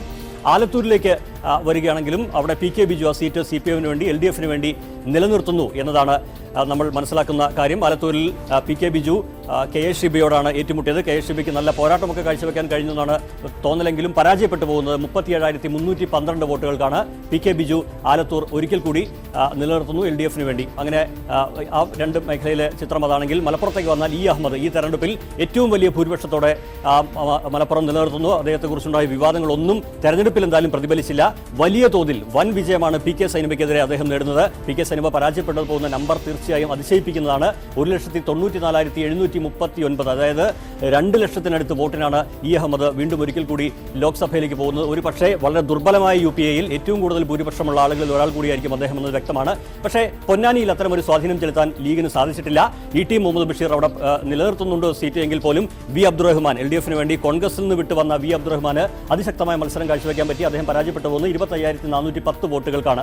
അങ്ങനെ എന്തായാലും ET മുഹമ്മദ് ബഷീർ ആ സീറ്റ് നിലനിർത്തുന്നു എന്നതാണ്. മലപ്പുറത്തെ 2 സീറ്റുകൾ, ലീഗിന്റെ സീറ്റുകൾ അവർ രണ്ടും നിലനിർത്തുന്നുണ്ട് ഏത് സാഹചര്യത്തിലാണെങ്കിലും. അതാണ് അവിടുത്തെ ഒരു ചിത്രം. അതിനപ്പുറത്തേക്ക് തീർച്ചയായും കോഴിക്കോട്ടേക്ക് വന്നാൽ കോഴിക്കോട് UDF നിലനിർത്തുന്നു എന്നതാണ് ചിത്രം. കോഴിക്കോട്ട് MK രാഘവൻ അതിശക്തമായ മത്സരം A വിജയരാഘവനുമായി നടത്തി. പക്ഷേ A വിജയരാഘവന് ഇത്തവണയും ജയിക്കാൻ സാധിക്കുന്നില്ല. അദ്ദേഹം വെറുങ്കയോടെ കോഴിക്കോട് നിന്ന് മടങ്ങുന്ന സാഹചര്യമാണ്. അദ്ദേഹത്തിന്റെ പരാജയം 16,883 വോട്ടുകൾക്കാണ്. MK രാഘവൻ 2ാം വട്ടം ലോക്സഭയിലേക്ക് പോകുന്നു. കഴിഞ്ഞ തവണ നേരിയ ഭൂരിപക്ഷം 838 വോട്ട് മാത്രമായിരുന്നെങ്കിൽ ഇത്തവണ അത് 16,000ലേക്ക് ഉയർത്താൻ അദ്ദേഹത്തിന് സാധിച്ചു. മുല്ലപ്പള്ളി രാമചന്ദ്രൻ ഇഞ്ചോടിഞ്ച് പോരാട്ടത്തിനൊടുവിൽ ഇന്ന് വിജയിക്കുന്നു AN ഷംസീറിനെതിരെ. എന്തായാലും ആ സീറ്റ് നിലനിർത്തുന്നു. രാഷ്ട്രീയമായി വലിയ ചർച്ചകൾ നടന്നു. AN ഷംസീർ അവിടെ ഇഞ്ചോടിഞ്ച് അവസാന നിമിഷം വരെ പോരാടുന്നുണ്ട്. പക്ഷേ പരാജയപ്പെട്ടു പോകുന്നത് 3,306 വോട്ടുകൾക്ക്. അവിടെ ഷംസീറിന്റെ അപരനും വലിയ വോട്ട് പിടിച്ചു എന്നതും നിർണായകമായ ഒരു വസ്തുതയാണ്. അങ്ങനെ മുല്ലപ്പള്ളി രാമചന്ദ്രൻ ഒരിക്കൽ കൂടി വടകരയിൽ നിന്ന് ലോക്സഭയിലേക്ക്. MA ഷാനവാസ് വിജയിക്കുന്നു വയനാട്ടിൽ. പക്ഷേ ആദ്യം സൂചിപ്പിച്ച പോലെ കടുത്ത മത്സരത്തിനൊടുവിൽ ഒരുപക്ഷെ 2 ലക്ഷത്തോളം വരെയൊക്കെ UDFന് ഭൂരിപക്ഷം പ്രതീക്ഷിക്കാവുന്ന ഒരു മണ്ഡലത്തിലാണ് അദ്ദേഹത്തിന് നേടാൻ പറ്റുന്നത്. ആകെ ദുർബലമായ ഭൂരിപക്ഷം മാത്രമാണ്. സത്യമൊകേരി അതിശക്തമായ മത്സരം കാഴ്ചവെച്ചു എന്നാണ് മനസ്സിലാവുന്നത്. സത്യമൊകേരി പരാജയപ്പെട്ടു പോകുന്നത് കേവലം 20,870 വോട്ടുകൾക്കാണ്. അതായത് വലിയൊരു ഭൂരിപക്ഷത്തിലെ ചോർച്ച സംഭവിച്ചിട്ടുണ്ട് അവിടെ MA ഷാനവാസിന്. അതേക്കുറിച്ച് ഗൗരവത്തോടെ പഠിക്കുമെന്ന് അദ്ദേഹം ഇന്ന് പ്രതികരിച്ചും കണ്ടു. എന്തായാലും ഇതിനപ്പുറത്തേക്ക് കണ്ണൂരിലേക്ക് പോവുകയാണെങ്കിൽ തീർച്ചയായും ആ മണ്ഡലം തിരിച്ചുപിടിക്കുന്നു. 5 വർഷത്തിന് ശേഷം CPMന് വേണ്ടി PK ശ്രീമതി കേന്ദ്ര കമ്മിറ്റി അംഗം തിരിച്ചുപിടിക്കുന്നു എന്നതാണ് പ്രധാനപ്പെട്ട കാര്യം. സിറ്റിംഗ് MP K സുധാകരൻ പരാജയപ്പെട്ടു പോകുന്നത് തീർച്ചയായും വലിയൊരു മാർജിൻ അല്ല. പക്ഷേ 6,566 എന്ന ഈ തീർച്ചയായും വളരെ പ്രധാനപ്പെട്ട നമ്പർ തന്നെയാണത്. PK ശ്രീമതി ലോക്സഭയിലേക്ക് പോകുന്നു. തീർച്ചയായും ഈ ഘട്ടത്തിൽ MA ബേബിയും ഒരു പോളിറ്റ് ബ്യൂറോ അംഗം, അതുപോലെ A വിജയരാഘവൻ ഒരു കേന്ദ്ര കമ്മിറ്റി അംഗം, അവരൊക്കെ പരാജയപ്പെട്ടു പോകുന്ന സാഹചര്യത്തിൽ മറ്റൊരു കേന്ദ്ര കമ്മിറ്റി അംഗം കൂടി സീറ്റ് നിലനിർത്തുന്നത് P കരുണാകരൻ MP ആണ്. അദ്ദേഹം കാസർഗോഡ് മണ്ഡലം നിലനിർത്തുന്നു. പക്ഷേ പ്രതീക്ഷിച്ച പോലെ അത്ര എളുപ്പമായിരുന്നില്ല അദ്ദേഹത്തിന്. T സിദ്ദിഖ് അതിശക്തമായ മത്സരം കാഴ്ചവെച്ച് പരാജയപ്പെട്ടു പോകുന്നത് നമ്മൾ ഈ കാണുന്ന നമ്പറിലാണ്. 6,921 വോട്ടുകൾക്കാണ് T സിദ്ദിഖ് പരാജയപ്പെടുന്നത് കാസർഗോഡ് മണ്ഡലത്തിൽ. എന്തായാലും മലബാർ മേഖലയിലെ ഒരു പൊതുചിത്രത്തെക്കുറിച്ച് പറയാൻ ജേക്കബ് തോമസ് നമ്മോടൊപ്പം കോഴിക്കോട് നിന്ന് തത്സമയമുണ്ട്. ജേക്കബ്, തീർച്ചയായും കഴിഞ്ഞ തവണയും 20-ൽ 4 മാത്രം ഉണ്ടായിരുന്നപ്പോഴും മലബാർ മേഖല LDFനൊപ്പം നിന്നു. ഇപ്പോഴും അത് സംഭവിക്കുന്നുണ്ട് വളരെ കൃത്യമായി. അതായത് കണ്ണൂർ പിടിക്കുന്നു, വടകര അവസാനം വരെ നിന്ന ശേഷം പരാജയപ്പെടുന്നു, വയനാട്ടിൽ വളരെ നേരിയ ഭൂരിപക്ഷത്തിലേക്ക് UDFന്റെ വിജയം ഒതുക്കുന്നു. അങ്ങനെ നോക്കിയാൽ വിജയത്തിന്റെ ക്രെഡിറ്റ് തന്നെ അല്ലേ അവിടെ LDFന് മൊത്തത്തിൽ പറയാനുള്ളൂ? മലബാറിൽ ഒരു സീറ്റ് അധികം ഇത്തവണ CPM പിടിച്ചിരിക്കുന്നു, ഇടതുമുന്നണി പിടിച്ചിരിക്കുന്നു. കണ്ണൂരാണ് അത്. കഴിഞ്ഞ വട്ടം 3 സീറ്റുകളാണ്, 3 മണ്ഡലങ്ങളാണ് മലബാറിൽ ലഭിച്ചിരുന്നത് ഇടതുമുന്നണിക്ക്. അത് 4ആയി വർദ്ധിച്ചിരിക്കുന്നു. ഇത് തന്നെ സംസ്ഥാനത്ത് ഉടനീളം മത്സരിച്ച് പാർട്ടി ചിഹ്നത്തിൽ മത്സരിച്ച് ജയിച്ച 55 സ്ഥാനാർത്ഥികളിൽ 4 പേരും മലബാറിൽ നിന്ന് തന്നെയാണ്. പാലക്കാട്, ആലത്തൂർ, കണ്ണൂർ, കാസർഗോഡ്. പക്ഷേ കാസർഗോഡ് 65,000 വോട്ടിൻ്റെ ഭൂരിപക്ഷം കാലാകാലങ്ങളായി നല്ല ഭൂരിപക്ഷം നിലനിർത്തിയിരുന്ന മണ്ഡലമായിരുന്നു. പക്ഷേ അത് 6,000-നടുത്ത് ഭൂരിപക്ഷം അത് താഴേക്ക് വന്നിരിക്കുന്നു പാർട്ടി സ്ഥാനാർത്ഥിക്ക്. പാർട്ടിക്കുള്ളിലെ വിഭാഗീയത തന്നെയാണ് അവിടുത്തെ വോട്ട് ചോർച്ചയ്ക്ക് പ്രധാന കാരണമെന്ന് വിലയിരുത്തപ്പെടുന്നു. കണ്ണൂരിലേക്ക് വന്നു കഴിഞ്ഞാൽ കണ്ണൂരിൽ 45,000 വോട്ട് കഴിഞ്ഞ വട്ടം ഭൂരിപക്ഷമുണ്ടായിരുന്ന സുധാകരൻ തോറ്റിരിക്കുന്നു. ശ്രീമതി ടീച്ചർ അവിടെ വിജയിച്ചിരിക്കുന്നു. ഇതിന് പ്രധാന കാരണമായി പറയപ്പെടുന്നത് മുസ്ലിം വോട്ടുകളുടെ വിഭജനവും ഇതോടൊപ്പം തന്നെ IA ഗ്രൂപ്പ് എന്ന രീതിയിൽ വളരെ വർഷങ്ങൾ തന്നെയായിട്ട് ഈ മണ്ഡലത്തിൽ നിലനിൽക്കുന്ന കോൺഗ്രസിലെ പ്രശ്നങ്ങളുമാണ്. ഒരു പരിധിവരെ കസ്തൂരി രംഗനും സ്വാധീനിച്ചു എന്ന് കരുതാം. പക്ഷേ കോഴിക്കോട്, വടകര മണ്ഡലങ്ങളിൽ രാഷ്ട്രീയമായിട്ട് ഏറ്റവും വലിയ തിരിച്ചടിയാണ് CPMന് നേരിട്ടിരിക്കുന്നത്. TP വധം ഒരു രാഷ്ട്രീയ പ്രശ്നമല്ല എന്ന് സ്ഥാപിക്കാൻ ശ്രമിച്ച പാർട്ടി ഈ 2 മണ്ഡലങ്ങളിലും പരാജയപ്പെട്ടിരിക്കുന്നു എന്നുള്ളതാണ് പ്രധാനപ്പെട്ട രാഷ്ട്രീയ പാഠം. മലപ്പുറത്തേക്ക് വന്നു കഴിഞ്ഞാൽ പൊന്നാനിയിൽ 85,000 വോട്ടിൻ്റെ ഭൂരിപക്ഷം ഉണ്ടായിരുന്ന കഴിഞ്ഞ വട്ടം ഉണ്ടായിരുന്ന ET മുഹമ്മദ് ബഷീറിൻ്റെ ഭൂരിപക്ഷം 22,000-ലേക്ക് താഴ്ന്നിരിക്കുന്നു. യാതൊരു സംശയവുമില്ല, കാലാകാലങ്ങളിലായിട്ട് അവിടെ കോൺഗ്രസ് ലീഗ് തർക്കങ്ങൾ നിലനിൽക്കുന്നു. അതുതന്നെയാണ് അദ്ദേഹത്തിൻ്റെ വോട്ട് ചോർത്തിയത്. മലപ്പുറത്താണ് ഏറ്റവും കൂടുതൽ സംസ്ഥാനത്തെ ഭൂരിപക്ഷം അഹമ്മദ്. അദ്ദേഹം ഏതാണ്ട് 75,000 വോട്ട് കൂടുതൽ കഴിഞ്ഞ പ്രാവശ്യത്തേക്കാൾ അവിടെ നേടിയിരിക്കുന്നു. പാലക്കാട് UDF ഏറ്റ ഏറ്റവും വലിയ തിരിച്ചടിയാണ്. സംസ്ഥാനത്തെ ഏറ്റവും തലമുതിർന്ന നേതാവ് വീരേന്ദ്രകുമാർ അവിടെ തോറ്റിരിക്കുന്നുവെന്ന് മാത്രമല്ല MP രാജേഷിൻ്റെ ഭൂരിപക്ഷം കുത്തനെ ഉയർന്ന് കഴിഞ്ഞ പ്രാവശ്യം 1250 ഉണ്ടായിരുന്നത് ഇപ്പോൾ 1,00,000 പുറത്തേക്ക് പോയിരിക്കുന്നു. അതുപോലെ തന്നെ ബിജു ആലത്തൂരും അദ്ദേഹത്തിൻ്റെ ഭൂരിപക്ഷം വർദ്ധിപ്പിച്ചിരിക്കുന്നു. ഇങ്ങനെ നോക്കിക്കഴിഞ്ഞാൽ ഇരു മുന്നണികൾക്കും രാഷ്ട്രീയമായിട്ട് നഷ്ടം പറ്റിയ ഒരു ചിത്രമാണ് മലബാറിൽ നിന്ന് പുറത്തു വരുന്നത്. നന്ദി ജേക്കബ് ഈ ഘട്ടത്തിൽ വിവരങ്ങൾ നൽകിയതിന്. തീർച്ചയായും മധ്യകേരളത്തിലെ ഒരു കണക്കുകൂടി പരിശോധിക്കുകയാണെങ്കിൽ മധ്യകേരളം കഴിഞ്ഞ തെരഞ്ഞെടുപ്പിൽ വലിയ തോതിൽ UDF-നൊപ്പം നിന്നൊരു മേഖലയാണ്. ഇത്തവണ ചില സീറ്റുകളിലും കൊഴിഞ്ഞു പോകുന്ന ഒരു സാഹചര്യമുണ്ട്. ആലപ്പുഴയിലെ ഒരു ചിത്രം, മാവേലിക്കര വരെ നമ്മൾ കണ്ടു. ആലപ്പുഴയിലെ ചിത്രം കാണുകയാണെങ്കിൽ KC വേണുഗോപാൽ അവിടെ ആ സീറ്റ് നിലനിർത്തുന്ന സാഹചര്യമാണ് നമ്മൾ കാണുന്നത്. KC വേണുഗോപാൽ തീർച്ചയായും വലിയ തോതിലുള്ള മത്സരം പലതരത്തിൽ രാഷ്ട്രീയമായൊക്കെ നേരിട്ടൊരു സാഹചര്യമാണ്. പക്ഷേ അതിനെ അതിജീവിച്ച് അദ്ദേഹം വിജയം കൊയ്യുന്ന സാഹചര്യമാണ്. CB ചന്ദ്രബാബു പരാജയപ്പെട്ടു പോകുന്ന നമ്പർ കൂടി നോക്കുകയാണെങ്കിൽ അത് 19,407 എന്നതാണ് ആ ചിത്രം വ്യക്തമാക്കുന്നത്. എന്തായാലും KC വേണുഗോപാൽ ഒരിക്കൽ കൂടി ആലപ്പുഴയിൽ നിന്ന് ലോക്സഭയിലേക്ക് പോകുന്നതാണ് ആലപ്പുഴയിലെ ചിത്രം. അതിനപ്പുറത്ത് മറ്റ് ചില മണ്ഡലങ്ങൾ കൂടി നോക്കിയാൽ എറണാകുളത്ത് KV തോമസ് കഴിഞ്ഞ തവണ 11,000 വോട്ടിന് മാത്രം ജയിച്ച KV തോമസ് ഇക്കുറി ക്രിസ്റ്റി ഫെർണാണ്ടസിന് മേൽ വലിയ മേധാവിത്വം സ്ഥാപിച്ചുകൊണ്ടാണ് ഇത്തവണ ജയിക്കുന്നത്. KV തോമസിന്റെ ഭൂരിപക്ഷം നോക്കുകയാണെങ്കിൽ ക്രിസ്റ്റി ഫെർണാണ്ടസ് പരാജയപ്പെട്ടു പോകുന്നു നോക്കിയാൽ 87,047 വോട്ടിനാണ് ഇത്തവണ KV തോമസ് തന്റെ മണ്ഡലം ഒരിക്കൽ കൂടി നിലനിർത്തുന്നത്, ലോക്സഭയിലേക്ക് പോകുന്നത്. അങ്ങനെ ആലപ്പുഴയും എറണാകുളവും UDF നിലനിർത്തുന്നു. കോട്ടയത്തേക്ക് വരുമ്പോൾ അതിഗംഭീരമായി തന്നെ ഇത്തവണ ജോസ് കെ മാണി ലോക്സഭയിലേക്ക് തന്റെ പ്രകടനം മെച്ചപ്പെടുത്തിക്കൊണ്ട് പോകുന്ന സാഹചര്യമാണ് കാണുന്നത്. മാത്യു ടി തോമസിന് അവസാന നിമിഷം ഏറ്റെടുത്തൊരു സീറ്റ് വലിയ ബാധ്യതയായി മാറി എന്ന് തന്നെയാണ് ഈ തെരഞ്ഞെടുപ്പ് ഫലം വ്യക്തമാക്കുന്നത്. കാരണം അദ്ദേഹത്തിന്റെ പരാജയം തീർച്ചയായും വലിയ നമ്പറിനാണ്, 1,20,599. പക്ഷെ അദ്ദേഹത്തിന് ഒരു ഉപതെരഞ്ഞെടുപ്പ് എന്തായാലും ഈ അദ്ദേഹത്തിന്റെ വിജയം കൊണ്ട് ഒരു ഉപതെരഞ്ഞെടുപ്പിന്റെ സാഹചര്യമൊന്നും ഉണ്ടാവുന്നില്ല. കാരണം അദ്ദേഹം പരാജയപ്പെട്ടു പോകുന്നു എന്നതാണ് കോട്ടയത്തെ ചിത്രം. അങ്ങനെ കേരള കോൺഗ്രസ് അവരുടെ സീറ്റ് സുഭദ്രമായി തന്നെ നിലനിർത്തുന്ന ഒരു സാഹചര്യം കൂടിയാണ് അവിടെ കണ്ടത്. പക്ഷേ ഇടുക്കിയാണ് ഞാൻ ആദ്യം സൂചിപ്പിച്ച പോലെ UDF-നും ചില ചർച്ചകൾക്കെങ്കിലും ഇതിനകം തന്നെ വഴി വെച്ച് കഴിഞ്ഞിരിക്കുന്നു. ജോയ്സ് ജോർജ് ഹൈറേഞ്ച് സംരക്ഷണ സമിതിയുടെ സ്ഥാനാർത്ഥി അവിടെ വിജയിക്കുന്നത് ഡീൻ കുര്യാക്കോസിനെ പരാജയപ്പെടുത്തിക്കൊണ്ടാണ്. തീർച്ചയായും ഇടത് പിന്തുണയോടുള്ള സ്ഥാനാർത്ഥിയാണ് ജോയ്സ് ജോർജ്. അദ്ദേഹം വിജയിക്കുന്നത് 50,542 വോട്ടുകൾക്കാണ്. അങ്ങനെ ഇടുക്കി സീറ്റ് ഫലത്തിൽ LDF-ന്റെ കയ്യിലേക്ക് വരുന്ന സാഹചര്യമാണ് ഇടുക്കിയിൽ കാണുന്നത്. ഇനി തൃശ്ശൂരിലേക്ക് വന്നാൽ തൃശ്ശൂരിൽ CN ജയദേവനാണ്. കഴിഞ്ഞ തവണയും അദ്ദേഹം തന്നെയായിരുന്നു സ്ഥാനാർത്ഥി. കഴിഞ്ഞ തവണ അദ്ദേഹത്തിന് ജയത്തിലേക്ക് എത്താൻ സാധിച്ചില്ല, 25,000 വോട്ടിന് പരാജയപ്പെട്ടെങ്കിൽ ഇത്തവണ ആധികാരികമായി തന്നെ KP ധനപാലിനെ, മറ്റൊരു സിറ്റിംഗ് MP-യാണ് അദ്ദേഹം പരാജയപ്പെടുത്തത്. ചാലക്കുടിയിൽ നിന്ന് മണ്ഡലം മാറി വന്ന 38,227 വോട്ടുകൾക്കാണ് അദ്ദേഹം വിജയിക്കുന്നത്. തൃശ്ശൂരിൽ നിന്ന് അദ്ദേഹം CPI-യുടെ ഏക സീറ്റ് കൂടിയാണ് അത് എന്ന് എടുത്തു പറയാം. ഇന്നസെന്റിന്റെ ചിത്രം ആണ് ഈ കാണുന്നത്. ഇന്നസെന്റ് സംഭവിക്കുന്നത് തീർച്ചയായും അദ്ദേഹത്തിന്റെ രാഷ്ട്രീയ കളരിയിൽ കൂടി ഒരു വിജയം നേടി പറ്റുന്നു എന്നുള്ളതാണ്. അദ്ദേഹം വിജയിക്കുന്നത് PC ചാക്കോയ്ക്കെതിരെയാണ്. 13,884 വോട്ടുകൾക്ക് അദ്ദേഹം PC ചാക്കോയെ പരാജയപ്പെടുത്തി ഇന്നസെന്റും ലോക്സഭയിലേക്ക് പോകുന്ന സാഹചര്യമാണ് കണ്ടത്. എന്തായാലും മധ്യകേരളത്തിലെ ഒരു പൊതുചിത്രം എന്താണ് എന്ന് പറയാൻ സുദീപ് സാംവർഗീസ് നമ്മോടൊപ്പം തത്സമയമുണ്ട്. സുദീപ്, ഈ ഒരു ഘട്ടത്തിൽ എന്തായാലും കഴിഞ്ഞ തവണ വലിയ ആധികാരികമായ വിജയമൊക്കെ സമ്മാനിച്ച ഒരു മേഖല ഇത്തവണ 2 MP-മാർ കോൺഗ്രസിൽ വെച്ചുമാറി, രണ്ടുപേരും പരാജയപ്പെടുന്നു. ഇടുക്കി രാഷ്ട്രീയമായി ചില ചോദ്യങ്ങൾ ഉന്നയിക്കുന്നു എന്ന് വെച്ചാൽ മൊത്തത്തിൽ ആകെ തുക എന്താണ് മധ്യകേരളത്തിൽ? മധ്യകേരളത്തിൽ 3 സിറ്റിംഗ് സീറ്റുകൾ നഷ്ടപ്പെട്ടതാണ് UDF-ന് കോൺഗ്രസിന് കനത്ത തിരിച്ചടിയായത്.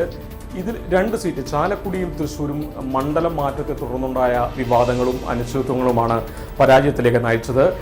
തൃശ്ശൂർ MP ആയിരുന്ന PC ചാക്കോയ്ക്ക് ചാലക്കുടിയിലേക്ക് മാറണം, തൃശ്ശൂരിൽ മത്സരിക്കാൻ താല്പര്യമില്ലെന്ന കാര്യത്തിൽ പിടിവാശി ഉന്നയിച്ചതോടുകൂടിയാണ് ഹൈക്കമാൻഡ് അദ്ദേഹത്തിൻ്റെ പിടിവാശിക്ക് വഴങ്ങി ചാലക്കുടിയിൽ സീറ്റ് കൊടുത്തത്. ധനപാലൻ ഒട്ടും മനസ്സില്ലാതെ തൃശ്ശൂരിലേക്കും വണ്ടി കയറി. 2ഇടത്തും പരാജയമായിരുന്നു ഫലം. ഇന്നസെന്റിന് ഇടതു സ്വതന്ത്ര സ്ഥാനാർത്ഥിയായി ചാലക്കുടിയിൽ വിജയിക്കാനായി.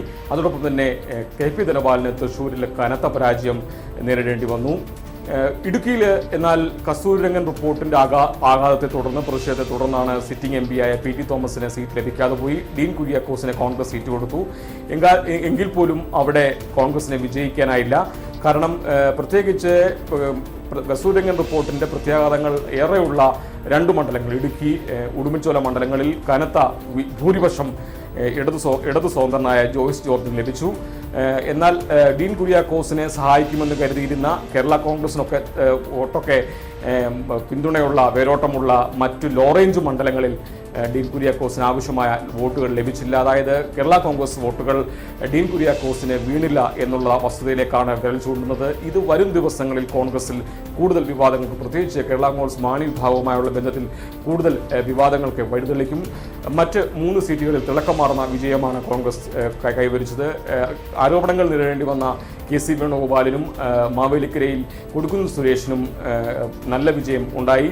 സിറ്റിംഗ് സീറ്റുകൾ നിലനിർത്താനായി. എറണാകുളത്ത് KV തോമസ് കഴിഞ്ഞ തവണ ഉണ്ടായിരുന്ന ഭൂരിപക്ഷം വർദ്ധിപ്പിക്കുകയും നല്ലൊരു വിജയം നേടാനും അദ്ദേഹത്തിന് കഴിഞ്ഞു. ചാലക്കുടി, ഇടുക്കി, അതോടൊപ്പം തന്നെ തൃശ്ശൂർ മണ്ഡലങ്ങളിലെ പരാജയങ്ങളാണ് ഈ മധ്യ കേരളത്തിൽ ഈ ഇലക്ഷനിലെ പ്രധാന വാർത്തയായി മാറുന്നത്. വരും ദിവസങ്ങളിൽ ഈ മണ്ഡലങ്ങളായിരിക്കും കൂടുതൽ വിവാദങ്ങൾക്കും വീഴ്പ്പലക്കനും സാഹചര്യം ഒരുക്കുക. നന്ദി സുദീപ്. എന്തായാലും എങ്ങനെയാണ് ഈ 12-8 ഉണ്ടായതെന്ന് കണ്ടു. തീർച്ചയായും കേരളത്തിൽ 12 നേടുന്നത് ആരായാലും അല്ലെങ്കിൽ 8 നേടുന്ന ആരായാലും ഏത് തരത്തിലാകും അത് രാഷ്ട്രീയമായി ഇവിടെ ചർച്ച ചെയ്യപ്പെടുക എന്ന ആമുഖമായ ചില ചർച്ചകളും കഴിഞ്ഞ ദിവസങ്ങളിലൊക്കെ കണ്ടതാണ്. തീർച്ചയായും ഈ ഘട്ടത്തിൽ എന്താണ് സംഭവിക്കുകയെന്ന് പറയാൻ തീർച്ചയായും നമ്മോടൊപ്പം രാജീവ് ദേരാജ് ഒരിക്കൽ കൂടി ചേരുന്നുണ്ട്. രാജീവ്, ഈ കണക്കുകൾ പോലെ 12-8 എന്നത് സംഭവിക്കുന്നുണ്ട് ഇപ്പോൾ. പക്ഷേ അതിൻ്റെ അപ്പുറത്ത് ഇപ്പോൾ പുതിയൊരു സാഹചര്യം വരുന്നു. മാറ്റി നിർത്താൻ ശ്രമിച്ചുകൊണ്ടിരുന്ന നരേന്ദ്രമോദിയുമായി ഈ പരാജയപ്പെടുന്നവർക്ക്, 12 കിട്ടുന്നവർക്കും 8 കിട്ടുന്നവർക്കും ഒക്കെ സംവദിക്കേണ്ട പുതിയൊരു രാഷ്ട്രീയ സാഹചര്യം ഇവിടെ ആവിർഭവിക്കുന്നുണ്ട്. അതിൻ്റെ അപ്പുറത്ത് ഈ 12-8 ഒരു ലാഭനഷ്ടം എങ്ങനെയാണ്?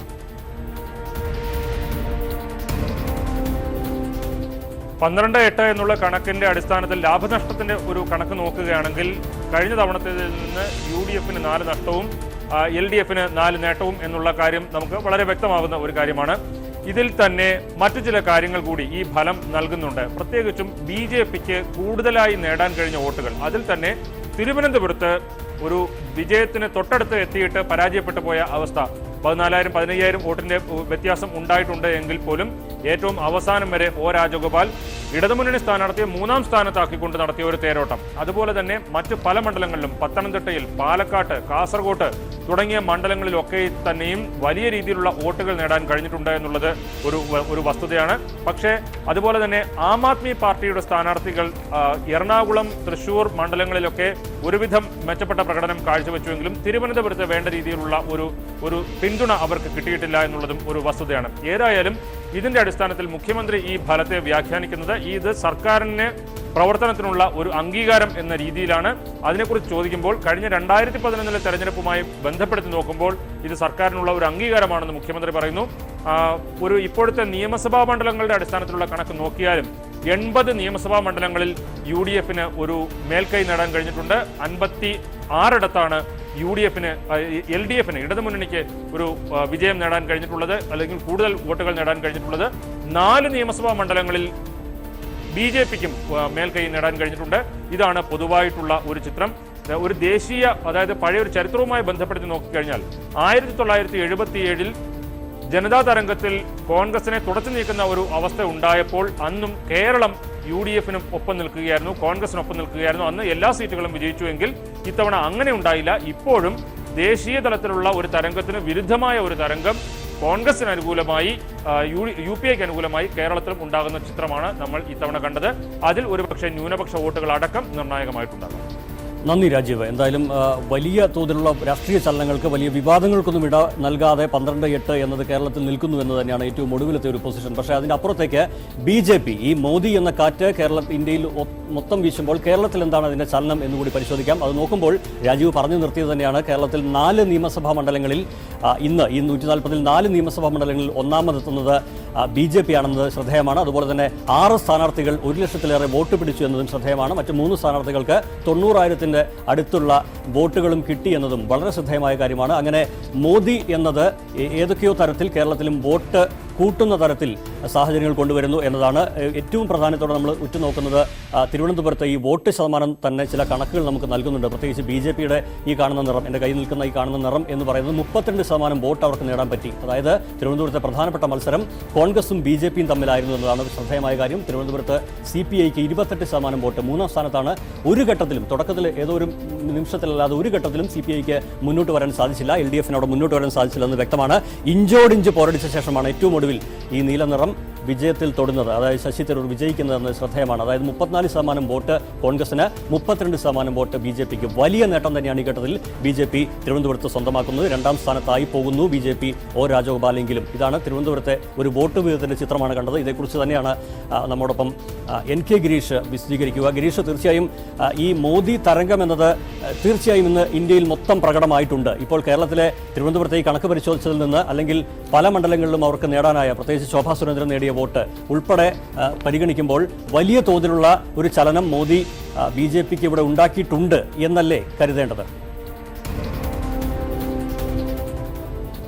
ദാസ്, രാജ്യമെങ്ങും വീശിയടിച്ച നരേന്ദ്രമോദി തരംഗം കേരളത്തിലും ചലനങ്ങൾ സൃഷ്ടിച്ചു എന്ന് തന്നെ നമുക്ക് പറയേണ്ടി വരും. കാരണം 6 ലോക്സഭാ മണ്ഡലങ്ങളിലാണ് BJP 1 ലക്ഷത്തിലധികം വോട്ടുകൾ നേടിയത്.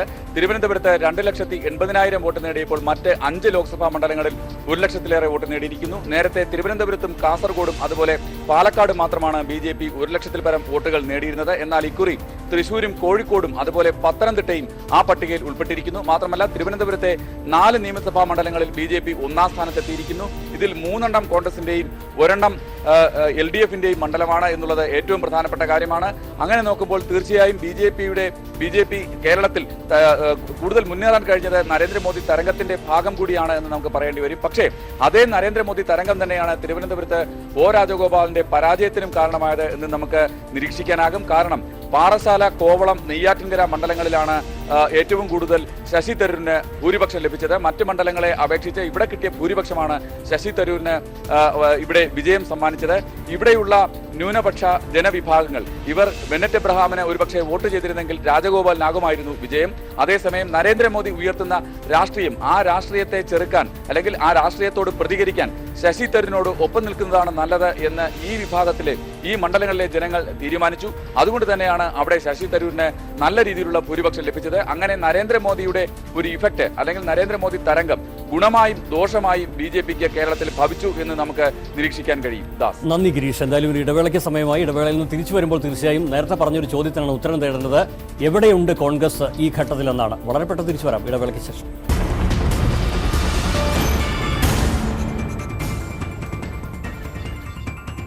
തരംഗമായി മോദി, തിരികെ സ്വാഗതം. എങ്ങനെയാണ് ഇത്ര വലിയ തരംഗമായി മോദി മാറിയതെന്ന് ഈ കണക്കുകളിൽ കൂടി മനസ്സിലാക്കി. അപ്പോൾ എല്ലായിടത്തും BJP വരുന്നൊരു സാഹചര്യമാണ് ഉണ്ടായത്. ഇപ്പോൾ ഈ കാണുന്ന ഏറ്റവും പുതിയ ഈ പൈ ചാർട്ടിൽ തന്നെ അറിയാം, UPAക്ക് 58 സീറ്റ് മാത്രമാണ്. അവർ കാണുന്ന ഈ നീല ഭാഗം എന്നത് 58 സീറ്റ് മാത്രമാണ് അവർക്കുള്ളതെന്ന് വളരെ വ്യക്തമാണ്.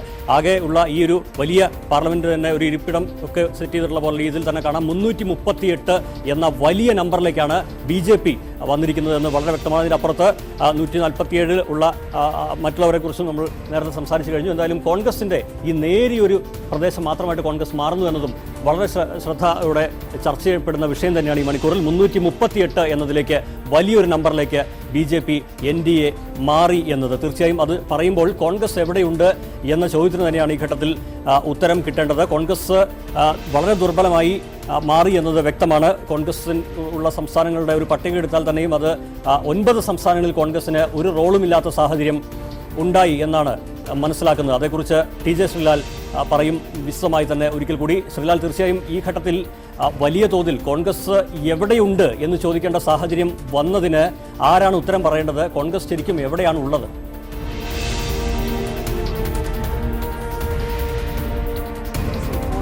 കേരളം കഴിഞ്ഞാൽ പിന്നെ കർണാടകത്തിലും, അത് കഴിഞ്ഞാൽ പിന്നെ ചിഹ്ന ഭിന്നമായി കിടക്കുന്ന ഒരു പാർട്ടിയായി മാറിയിരിക്കുന്നു കോൺഗ്രസ്. പണ്ട് CPM-നും മറ്റും കോൺഗ്രസ് നേതാക്കൾ കളിയാക്കുമായിരുന്നു, കേരളം വിട്ടാൽ പിന്നെ കാണണമെങ്കിൽ ബംഗാളിലേക്ക് പോകണം, അല്ലെങ്കിൽ റെയിൽവേയിൽ ചുവന്ന കൊടി വീശുന്നത് കാണാം, അപ്പോൾ കാണാം എന്നുള്ളതായിരുന്നു ഈ ചുവന്ന കൊടിയെക്കുറിച്ച് പണ്ട് CPM നേതാക്കൾ കളിയാക്കിയിരുന്നതെങ്കിൽ ഇപ്പോൾ അവരുടെ ഗതിയും അതായി, കോൺഗ്രസിൻ്റെ ഗതിയും അതായി എന്ന രീതിയിലേക്ക് കാര്യങ്ങൾ എത്തിയിരിക്കുന്നു.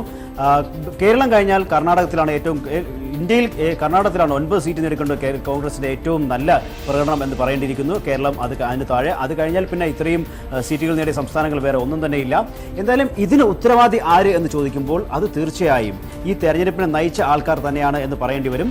അങ്ങനെ പറയുമ്പോഴും ചില കാര്യങ്ങൾ ബാക്കിയുണ്ട്. അതായത് കോൺഗ്രസ് ഈ കഴിഞ്ഞ അഞ്ച് സംസ്ഥാന നിയമസഭാ തെരഞ്ഞെടുപ്പുകൾക്ക് ശേഷം ആ തെരഞ്ഞെടുപ്പുകളുടെ ഫലത്തിൽ നിന്നും ഒന്നും പഠിക്കാതെയാണ് ഈ ലോക്സഭാ തെരഞ്ഞെടുപ്പിന് ഇറങ്ങിയത് എന്നുള്ളതാണ് വാസ്തവം.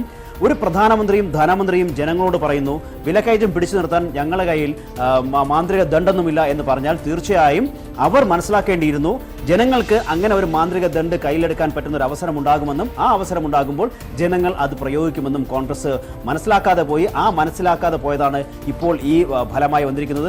കോൺഗ്രസ് വിചാരിച്ചു ഏറ്റവും ഒടുവിൽ ചില ചെപ്പടി വിധികൾ കാണിച്ച് വോട്ട് പിടിച്ച് തിരിച്ചു വരാനാകുമെന്നും അതോടൊപ്പം തന്നെ നരേന്ദ്രമോദി വരുമ്പോൾ ന്യൂനപക്ഷ ഏകീകരണം ഉണ്ടാകും, ആ ഏകീകരണത്തിൽ കോൺഗ്രസും ജയിച്ചു കയറാം എന്ന തരത്തിലുള്ള വലിയ സ്വപ്നങ്ങളായിരുന്നു കോൺഗ്രസ് നേടിയിരുന്നത്. ആ സ്വപ്നങ്ങളിൽ ഒന്നും നരേന്ദ്രമോദി കുടുങ്ങിയില്ല, BJPയെ കൊടുക്കാൻ അനുവദിച്ചുമില്ല എന്നുള്ളതാണ് ഈ തെരഞ്ഞെടുപ്പ് ഫലം കാണിക്കുന്നത്. തീർച്ചയായും രാഹുൽ ഗാന്ധിക്ക് ഇതിൽ വലിയ പങ്കുണ്ട്, മൻമോഹൻ സിംഗ് സർക്കാരിന് ഇതിൽ ഈ പരാജയത്തിൽ വലിയ പങ്കുണ്ട്, സോണിയാഗാന്ധിക്ക് വലിയ പങ്കുണ്ട്. അതിന് താഴോട്ടുള്ള ഈ തെരഞ്ഞെടുപ്പ് നയിച്ച എല്ലാവർക്കും ഇതിൽ ഉത്തരവാദിത്തമുണ്ടെന്ന് കാര്യത്തിൽ സംശയമില്ല. ഓക്കെ, നന്ദി ശ്രീലാൽ. തീർച്ചയായും ഈ ഘട്ടത്തിൽ ഈ വിലയിരുത്തൽ നടത്തിയതിന് ഒപ്പം തന്നെ ഇങ്ങനെ ശ്രീലാലിനെ അടുത്ത് കണ്ട് സംസാരിക്കാൻ സൗകര്യമൊരുക്കിയ സാങ്കേതികവിദ്യയ്ക്കും നന്ദി. തീർച്ചയായും എവിടെയുണ്ട് കോൺഗ്രസ് എന്ന് ചോദിച്ചാൽ എവിടെയും ഇല്ലാത്തൊരു സാഹചര്യത്തെക്കുറിച്ചാണ് പറഞ്ഞു വരുന്നത്. ഉത്തർപ്രദേശും ബീഹാറും രണ്ട് പ്രധാനപ്പെട്ട സംസ്ഥാനങ്ങൾ. ഉത്തർപ്രദേശിലേക്ക് വന്നാൽ 80-ൽ 73 സീറ്റ് വരെ NDAക്ക് നേടാൻ സാധിച്ചെന്ന് പറഞ്ഞാൽ അത് അവർക്കുണ്ടാക്കാൻ പറ്റിയ ഏറ്റവും വലിയ പ്രകടനമാണ്. എൻ്റെ മുന്നിൽ ഉയർന്നു നിൽക്കുന്ന ഈ പൈ ചാർട്ട് കാണിക്കുന്നതിൻ്റെ അതിൽ ഏറെക്കുറെ മുഴുവൻ ഭാഗത്തും NDA ആണെന്നതാണ്. അതിങ്ങ് നീണ്ട് കിടക്കുകയാണ് ഈ അറ്റം വരെ. അതായത് പച്ച വരുന്നത് SP ആണ്. അതിന് ഇപ്പുറത്ത് ഒരുപക്ഷെ പ്രേക്ഷകർക്ക് കാണാൻ പറ്റുന്നുണ്ടോ എന്ന് സംശയമാണ്. അത്രയ്ക്ക് ഇടുങ്ങി കിടക്കുകയാണ് ഒരു 2 സീറ്റ് എന്ന തരത്തിൽ കോൺഗ്രസ് എന്നതാണ്. അതിന് പറയണമെങ്കിൽ അങ്ങ് അറ്റത്ത് പോയി തൊട്ടൊരു സാഹചര്യമുണ്ട്. എന്തായാലും BJP 73 സീറ്റിൽ അവരുടെയൊക്കെ പ്രതീക്ഷയ്ക്കും അപ്പുറത്ത് പോകുന്നൊരു സാഹചര്യമാണ് ഉണ്ടായത്. SP-ക്കാണ് പിന്നെ അവിടെ ഒരു എന്തെങ്കിലും നേടാൻ കഴിയുന്നത്, BJPക്ക് അപ്പുറം എന്നതാണ്. ബീഹാറിൻ്റെ ചിത്രം കൂടി നോക്കാം. ബീഹാറിലും ഏറെക്കുറെ സമാനം തന്നെയാണ് അവസ്ഥ. ഏറെക്കുറെ ചാർട്ട് അതുപോലെ തന്നെ നിൽക്കുന്നത്. ഈ ഉയർന്നു നിൽക്കുന്നതാണ് BJP 31 സീറ്റ്. ആകെയുള്ള 40 സീറ്റിൽ 31 സീറ്റും BJP നേടുമ്പോൾ RJD അവിടെ ഈ കാണുന്ന പച്ചയാണ് RJD. അവർ 6 സീറ്റ് നേടുന്നു. കോൺഗ്രസിനെയും കണ്ടുപിടിക്കാൻ വലിയ ബുദ്ധിമുട്ട് തന്നെയാണ്. 1 സീറ്റിൽ, JDU 2 സീറ്റിൽ. ഇതാണ് ബീഹാറിലെ ഒരു ചിത്രം. എന്തുകൊണ്ടാണ് ഇങ്ങനെ ബീഹാറും ഉത്തർപ്രദേശും മാറിയത് എന്നതിനെക്കുറിച്ച് സംസാരിക്കാൻ എന്തായാലും ഡൽഹിയിൽ നിന്ന് ബിനു അരവിന്ദൻ ഇപ്പോൾ എന്നോടൊപ്പം തത്സമയം ചേരുന്നുണ്ട്. ബിനു, തീർച്ചയായും ഞാൻ ഈ നേരത്തെ പറഞ്ഞതുപോലെ തന്നെ ഈ സാങ്കേതികവിദ്യയ്ക്ക് ഒരിക്കൽ കൂടി നന്ദി പറയുകയാണ്. കാരണം ഈ കണക്കുകളൊക്കെ അവതരിപ്പിക്കുമ്പോൾ ഇത്രയ്ക്കൊക്കെ ടെക്നോളജി അഡ്വാൻസ് ചെയ്ത് നമ്മളെ ഇത്രത്തോളം സഹായിക്കുന്നുണ്ടോ എന്ന് ഓരോ ഘട്ടത്തിലും ചിന്തിച്ചു പോവുകയാണ്. അതുകൊണ്ട് ഞാൻ ഓരോ തവണ ഇത് ആവർത്തിക്കുന്നത്. എന്തായാലും ഒരു അല്പനേരത്തേക്ക് ഈ ഹോളോഗ്രാം വഴി ഞാൻ ബിനുവിനെ ഇങ്ങോട്ട് അരൂരിലേക്ക് ക്ഷണിക്കുകയാണ്. സ്വാഗതം ബിനു. എന്തായാലും ഞാൻ ചോദിക്കുന്നത് ഈ 73 അതുപോലെ ബീഹാറിൽ കണ്ട നമ്പറും ഇത് ജനങ്ങൾ തെരഞ്ഞെടുത്ത വോട്ട് തന്നെയാണ്. പക്ഷെ അപ്പോഴും കമ്മ്യൂണലി ഡിവൈഡ് ചെയ്യപ്പെടുന്ന, സാമുദായികമായി വിഭജിക്കപ്പെടുന്ന ഒരു തെരഞ്ഞെടുപ്പായി ഇത് എത്രത്തോളം മാറുന്നുണ്ട്? തീർച്ചയായും അത്തരത്തിലുള്ള ഒരു തെരഞ്ഞെടുപ്പായി തന്നെയാണ് ഉത്തർപ്രദേശിൽ ഈ തെരഞ്ഞെടുപ്പ് മാറിയത്. അതുകൊണ്ട് തന്നെയാണ് ഇത്ര വലിയൊരു നേട്ടം BJPക്ക് ഉത്തർപ്രദേശിൽ ഉണ്ടാക്കാൻ സാധിച്ചതും. നേരത്തെ മുതൽ തന്നെ ഉത്തർപ്രദേശിലെ രാഷ്ട്രീയം പരിശോധിക്കുകയാണെങ്കിൽ അവിടെ ജാതീയമായും അതുപോലെ തന്നെ സാമുദായികമായും സമൂഹത്തിന്റെ വിവിധ തട്ടുകളെ കേന്ദ്രീകരിച്ചും അവരെ വോട്ട് ബാങ്കുകളായി ചിത്രീകരിച്ചുകൊണ്ടും അങ്ങനെ ആ തരത്തിൽ കണ്ടുകൊണ്ടും ഉള്ള രാഷ്ട്രീയമാണ് അവിടെ ഉണ്ടായിക്കൊണ്ടിരിക്കുന്നത്. ആ വോട്ട് ബാങ്കുകളെ കേന്ദ്രീകരിച്ചുള്ള രാഷ്ട്രീയ പാർട്ടികളുമാണ് അവിടെ ഈ തെരഞ്ഞെടുപ്പുകളടക്കം മത്സരിച്ചുകൊണ്ടിരുന്നതും നേട്ടമുണ്ടായിക്കൊണ്ടിരുന്നതും. എന്നാൽ ഇത്തവണ ഉണ്ടായ ഒരു വലിയ സംഭവം ഈ നരേന്ദ്രമോദി എന്ന ഒരു ഭീഷണി ഒരു ഭാഗത്തേക്ക് വന്നതോടുകൂടി ഉത്തർപ്രദേശിൽ വലിയ തോതിലുള്ള മുസ്ലിം വിഭാഗങ്ങളുടെ ഏകീകരണം ഉണ്ടായി. അതിനൊപ്പം തന്നെ അതിന് ആക്കം കൂട്ടിക്കൊണ്ടാണ് മുസാഫർ നഗർ കലാപം ഉണ്ടായത്. ഇത് രണ്ടും മുസ്ലിം ഏകീകരണത്തിന് വഴിവെച്ചു. അപ്പോൾ തന്നെ ഹിന്ദു വോട്ടുകളുടെ ഏകീകരണം മറുഭാഗത്ത് സ്വാഭാവികമായി ഉണ്ടാവുകയും അതിന്റെ ഒരു ഗുണഫലം സ്വാഭാവികമായി BJPയിലേക്ക് പോവുകയും ചെയ്തു എന്നതാണ് ഇത്തവണ ഉണ്ടായ ഏറ്റവും വലിയ ഒരു ഘടകം. ഈ ഘടകത്തിൽ ഹിന്ദു വോട്ടുകളുടെ ഏകീകരണം ഉണ്ടായി എന്നതിന് പുറമെ ആ ഏകീകരണത്തിൽ സംഭവിച്ച ഒരു കാര്യം നേരത്തെ ഉണ്ടാകാതിരുന്നതുപോലെ ഈ ഹൈന്ദവ ഹിന്ദു മതത്തിൽപ്പെട്ട വിവിധ ജാതികളുടെ ഏകീകരണം ഇതിനോടൊപ്പം തന്നെ BJPക്ക് അനുകൂലമായി ഉണ്ടായി എന്നുള്ളതാണ് ഏറ്റവും പ്രധാനപ്പെട്ട വസ്തുത. അതായത് ഏറ്റവും മുന്നാക്കം നിൽക്കുന്ന വിഭാഗങ്ങൾ അതിനൊപ്പം തന്നെ ഈ ദളിത് വിഭാഗങ്ങൾ അടക്കമുള്ളവർ ഒരുമിച്ച് ഏകീകരണം ഉണ്ടാവുകയും അത് BJPക്ക് ഗുണം ചെയ്യുകയും ചെയ്തു. അതുകൊണ്ട് തന്നെയാണ് ഇത്തരത്തിലുള്ള വലിയൊരു വിജയം BJPക്ക് ഉത്തർപ്രദേശിൽ ഉണ്ടാക്കാൻ സാധിച്ചത്. നന്ദി ബിനു ഈ ഘട്ടത്തിൽ എന്നോടൊപ്പം ചേർന്നതിന്. തീർച്ചയായും ഉത്തർപ്രദേശിൽ ഏത് തരത്തിലാണ് വിഭജിക്കപ്പെടുന്നത്, അത് ജനവിധിയാണ് എങ്കിൽ പോലും എന്നാണ് ബിനു വിവരിച്ചത്. തീർച്ചയായും നമ്മൾ മറ്റു ചില മേഖലകൾ കൂടി പോകുകയാണെങ്കിൽ ഇപ്പോൾ മഹാരാഷ്ട്ര പോലുള്ള മേഖലകൾ വലിയ തോതിലുള്ള മുന്നേറ്റം NDA ഉണ്ടാക്കുന്നുണ്ട്. മഹാരാഷ്ട്രയിലെ കണക്കുകളിലേക്ക് വളരെ പെട്ടെന്ന് ഒന്ന് വരികയാണെങ്കിൽ അവിടെ BJP ശിവസേന സഖ്യമാണ് ഇപ്പോൾ നമ്മൾ കാണുന്ന. ഉത്തർപ്രദേശിൻ്റെ കണക്കാണ് ഒരിക്കൽ കൂടി കാണുന്നത്. ഉത്തർപ്രദേശിൽ ക്ഷമിക്കണം, മഹാരാഷ്ട്ര തന്നെയാണ്. മഹാരാഷ്ട്രയുടെ കണക്ക് തന്നെയാണ് ഈ കാണുന്നത്. അതേക്കുറിച്ചാണ് നമ്മൾ പറഞ്ഞു വന്നതും. ഈ ഇത്രയും വലിയ, അതൊരു പക്ഷേ അവർക്ക് ആരും പ്രവചിച്ചതിനേക്കാളൊക്കെ അപ്പുറത്താണ് ഇത് പോകുന്നത്. അതായത് 44 സീറ്റ്, ആകെയുള്ള 48-ൽ 44 നേടിക്കൊണ്ടാണ് ഈ ഇത്ര വലിയ ആധിപത്യത്തിലേക്ക് പോകുന്നത്. അങ്ങേ തലക്കിൽ കിടക്കുന്ന നീല നിറമാണ് UPA, അതായത് 4 സീറ്റ്. അതിൽ NCP ഇല്ല എന്നതാണ് ഏറ്റവും ശ്രദ്ധേയമായ കാര്യം. അതായത് BJPയും ശിവസേനയും ചേർന്ന സഖ്യം വലിയ ആധിപത്യം അവിടെ നേടി. ഇതേക്കുറിച്ച് പറയാൻ ന്യൂസ് ഡെസ്കിൽ നിന്ന് പ്രശാന്ത് R. നായർ എന്നോടൊപ്പം ചേരുന്നുണ്ട്. പ്രശാന്ത്, തീർച്ചയായും ഇത് ഒറ്റ വാചകത്തിൽ എന്ത് പറയണം? ഈ ഒരു മോദി തരംഗത്തിൽ അങ്ങ് ഒലിച്ചുപോയോ? NCP പൂർണ്ണമായും ഒലിച്ചുപോയി, കോൺഗ്രസ് എവിടെയൊക്കെ പറ്റിപ്പിടിച്ച് നിൽക്കാൻ ശ്രമിച്ചു, ഇതാണോ ഉണ്ടായത്?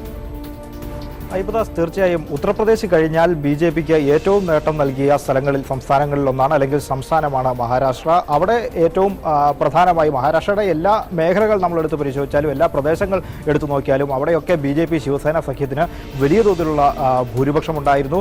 പ്രത്യേകിച്ച് വളരെ അപ്രതീക്ഷിതമായിരുന്നു വിദർഭ മേഖലയിൽ, കർഷക ആത്മഹത്യ കൊണ്ട് ശ്രദ്ധ നേടിയ വിദർഭ മേഖലയിൽ 10-ൽ 10 സീറ്റും ആ സഖ്യം നേടുകയുണ്ടായി. അതുപോലെ തന്നെ മറാത്ത്വാഡ മേഖലയാണെങ്കിലും മുംബൈയാണ് അതുപോലെ ശ്രദ്ധേയമായ മറ്റൊരു പ്രദേശം.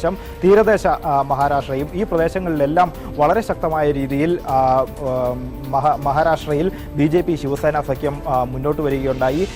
പ്രധാനമായിട്ടും ഇതിൽ കണക്കാക്കപ്പെടുന്നത് ഒരു 5 കാരണങ്ങൾ നമുക്ക് ചൂണ്ടിക്കാണിക്കുന്നതിന് വേണ്ടി സാധിക്കും.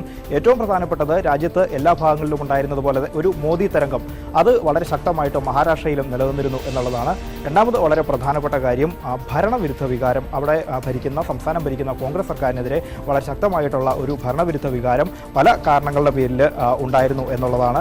മൂന്നാമത് എണ്ണയിട്ട യന്ത്രം പോലെ BJPയുടെ പ്രചാരണ യന്ത്രം പ്രവർത്തിച്ചു എന്നുള്ളതാണ്. BJP പ്രവർത്തകർ വളരെ അച്ചടക്കത്തോടുകൂടി ആക്രമണോത്സുകമായിട്ടുള്ള ഒരു പ്രചാരണ തന്ത്രമായിരുന്നു അവിടെ നടത്തിയത്.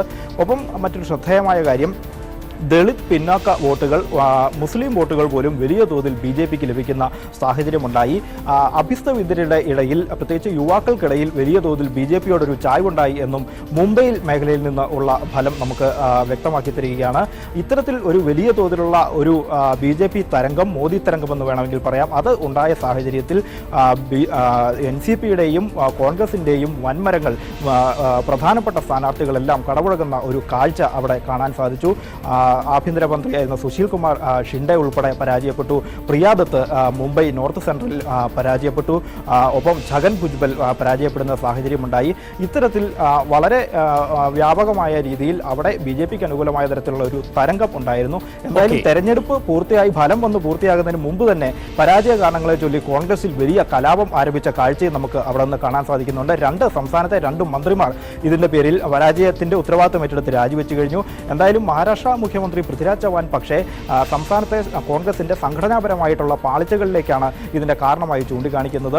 അദ്ദേഹം PCC അധ്യക്ഷന് നേരെ അദ്ദേഹത്തിന്റെ വീഴ്ചകളാണ് ഇതിന് കാരണമെന്ന് പറഞ്ഞ് രംഗത്ത് വന്നു കഴിഞ്ഞു. അതേസമയം ഭരണപരമായിട്ടുള്ള പിഴവുകളാണ് കാരണം എന്ന് പറഞ്ഞ് സംസ്ഥാന കോൺഗ്രസ് നേതൃത്വവും രംഗത്ത് വന്നു. കോൺഗ്രസിന് അത്തരത്തിൽ കാരണങ്ങളൊക്കെ കണ്ടെത്തേണ്ട സാഹചര്യമാണ് ഈ മഹാരാഷ്ട്ര എന്ന വലിയ സംസ്ഥാനത്തുള്ളത്. പ്രത്യേകിച്ച് അവിടെ നിയമസഭാ തെരഞ്ഞെടുപ്പിന് അധികം സമയമില്ല എന്നതും അവരുടെ ആശങ്ക കൂട്ടുന്നുമുണ്ടാകും. നന്ദി പ്രശാന്ത്. എന്തായാലും നമ്മൾ ഇന്നലെ സംസാരിച്ചപ്പോൾ ഈ ആധിപത്യം ഇല്ലാത്ത മേഖലകളിൽ ആധിപത്യം ഉണ്ടാക്കാൻ ശ്രമിക്കുമ്പോൾ നിലവിൽ ആധിപത്യം ഉള്ളിടത്ത് എത്രത്തോളം ശക്തരാകും BJP എന്നാണ് നോക്കിയിരുന്നത്. ആ സംസ്ഥാനങ്ങൾ, അതായത് BJP ഭരിക്കുന്ന മധ്യപ്രദേശും രാജസ്ഥാനും ഗുജറാത്തും പോലുള്ള സംസ്ഥാനങ്ങളെ കണക്ക് പരിശോധിക്കാം. മധ്യപ്രദേശിലേക്ക് വന്നാൽ ഈ ഉയർന്നു നിൽക്കുന്ന ഗ്രാഫ് മനസ്സിലാക്കുന്നത് 27 സീറ്റ്, ആകെയുള്ള 29-ൽ 27 സീറ്റും BJPക്കാണ് എന്നുള്ളതാണ്. അങ്ങേയറ്റത്ത് കാണുന്ന 2 സീറ്റിൽ ഒതുങ്ങുന്നു അവിടെ കോൺഗ്രസിന്റെ പ്രാതിനിധ്യം. 27-ൽ 29-ൽ 27 സീറ്റും മധ്യപ്രദേശിൽ BJP നേടിക്കൊണ്ടാണ് വലിയ കരുത്തോടെ ലോക്സഭയിലേക്ക് ഒരു വലിയ ബ്ലോക്കായി തന്നെ അവർ പോകുന്നതെന്ന് വേണം മനസ്സിലാക്കാൻ. മറ്റ് 2 സംസ്ഥാനങ്ങളുടെ കാര്യം കൂടി വളരെ പെട്ടെന്ന് പരിശോധിക്കുകയാണെങ്കിൽ തീർച്ചയായും ഗുജറാത്തിൽ, രാജസ്ഥാനിൽ ആകെയുള്ള 25-ൽ 25 സീറ്റും, നോക്കൂ, വേറെ ഒരു നിറവും ഇതിൽ കാണാനില്ല. ഇത് ഈ ഒരു ഒറ്റ പെയിന്റ് അടിച്ച പോലെ നിൽക്കുകയാണ്. 25 സീറ്റ്, കോൺഗ്രസ് 0, മറ്റുള്ളവർ 0.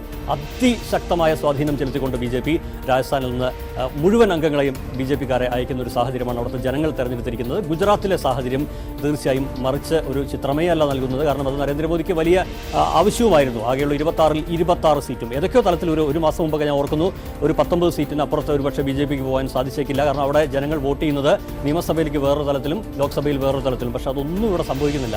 എല്ലാ സീറ്റും ഈ ഒരൊറ്റ നിറമേ ഗുജറാത്തിന് മേൽ ഇന്ന് ഉള്ളൂ. അതായത് 26-ൽ 26 സീറ്റ് നേടിക്കൊണ്ട്. തീർച്ചയായും ഈ ഒരു സാഹചര്യത്തെക്കുറിച്ച് പറയാൻ സതീഷ് കുമാറുണ്ട്. ഡൽഹിയിൽ നിന്ന്. സതീഷ്, ഇന്ന് ഈ ഒരു ടെക്നോളജി നമ്മൾ ഇന്നലെ വൈകിട്ട്, ഇന്ന് രാവിലെ, ഇന്ന് ഉച്ചയ്ക്ക് ഇപ്പോഴൊക്കെ ഉപയോഗിച്ചു. കൃത്യമായി അത് എത്രത്തോളം പ്രേക്ഷകരിലേക്ക് എത്തി എന്നത് നമുക്ക് വ്യക്തവുമാണ് അവരുടെ ഫീഡ്ബാക്കുകളിൽ നിന്ന്. എന്തായാലും ആ സാങ്കേതികത ഉപയോഗിച്ച സതീഷിനെയും കൂടെ ഇന്നൊരു തവണ കൂടെ ഇങ്ങോട്ട് കൊണ്ടുവരികയാണെങ്കിൽ സതീഷ്,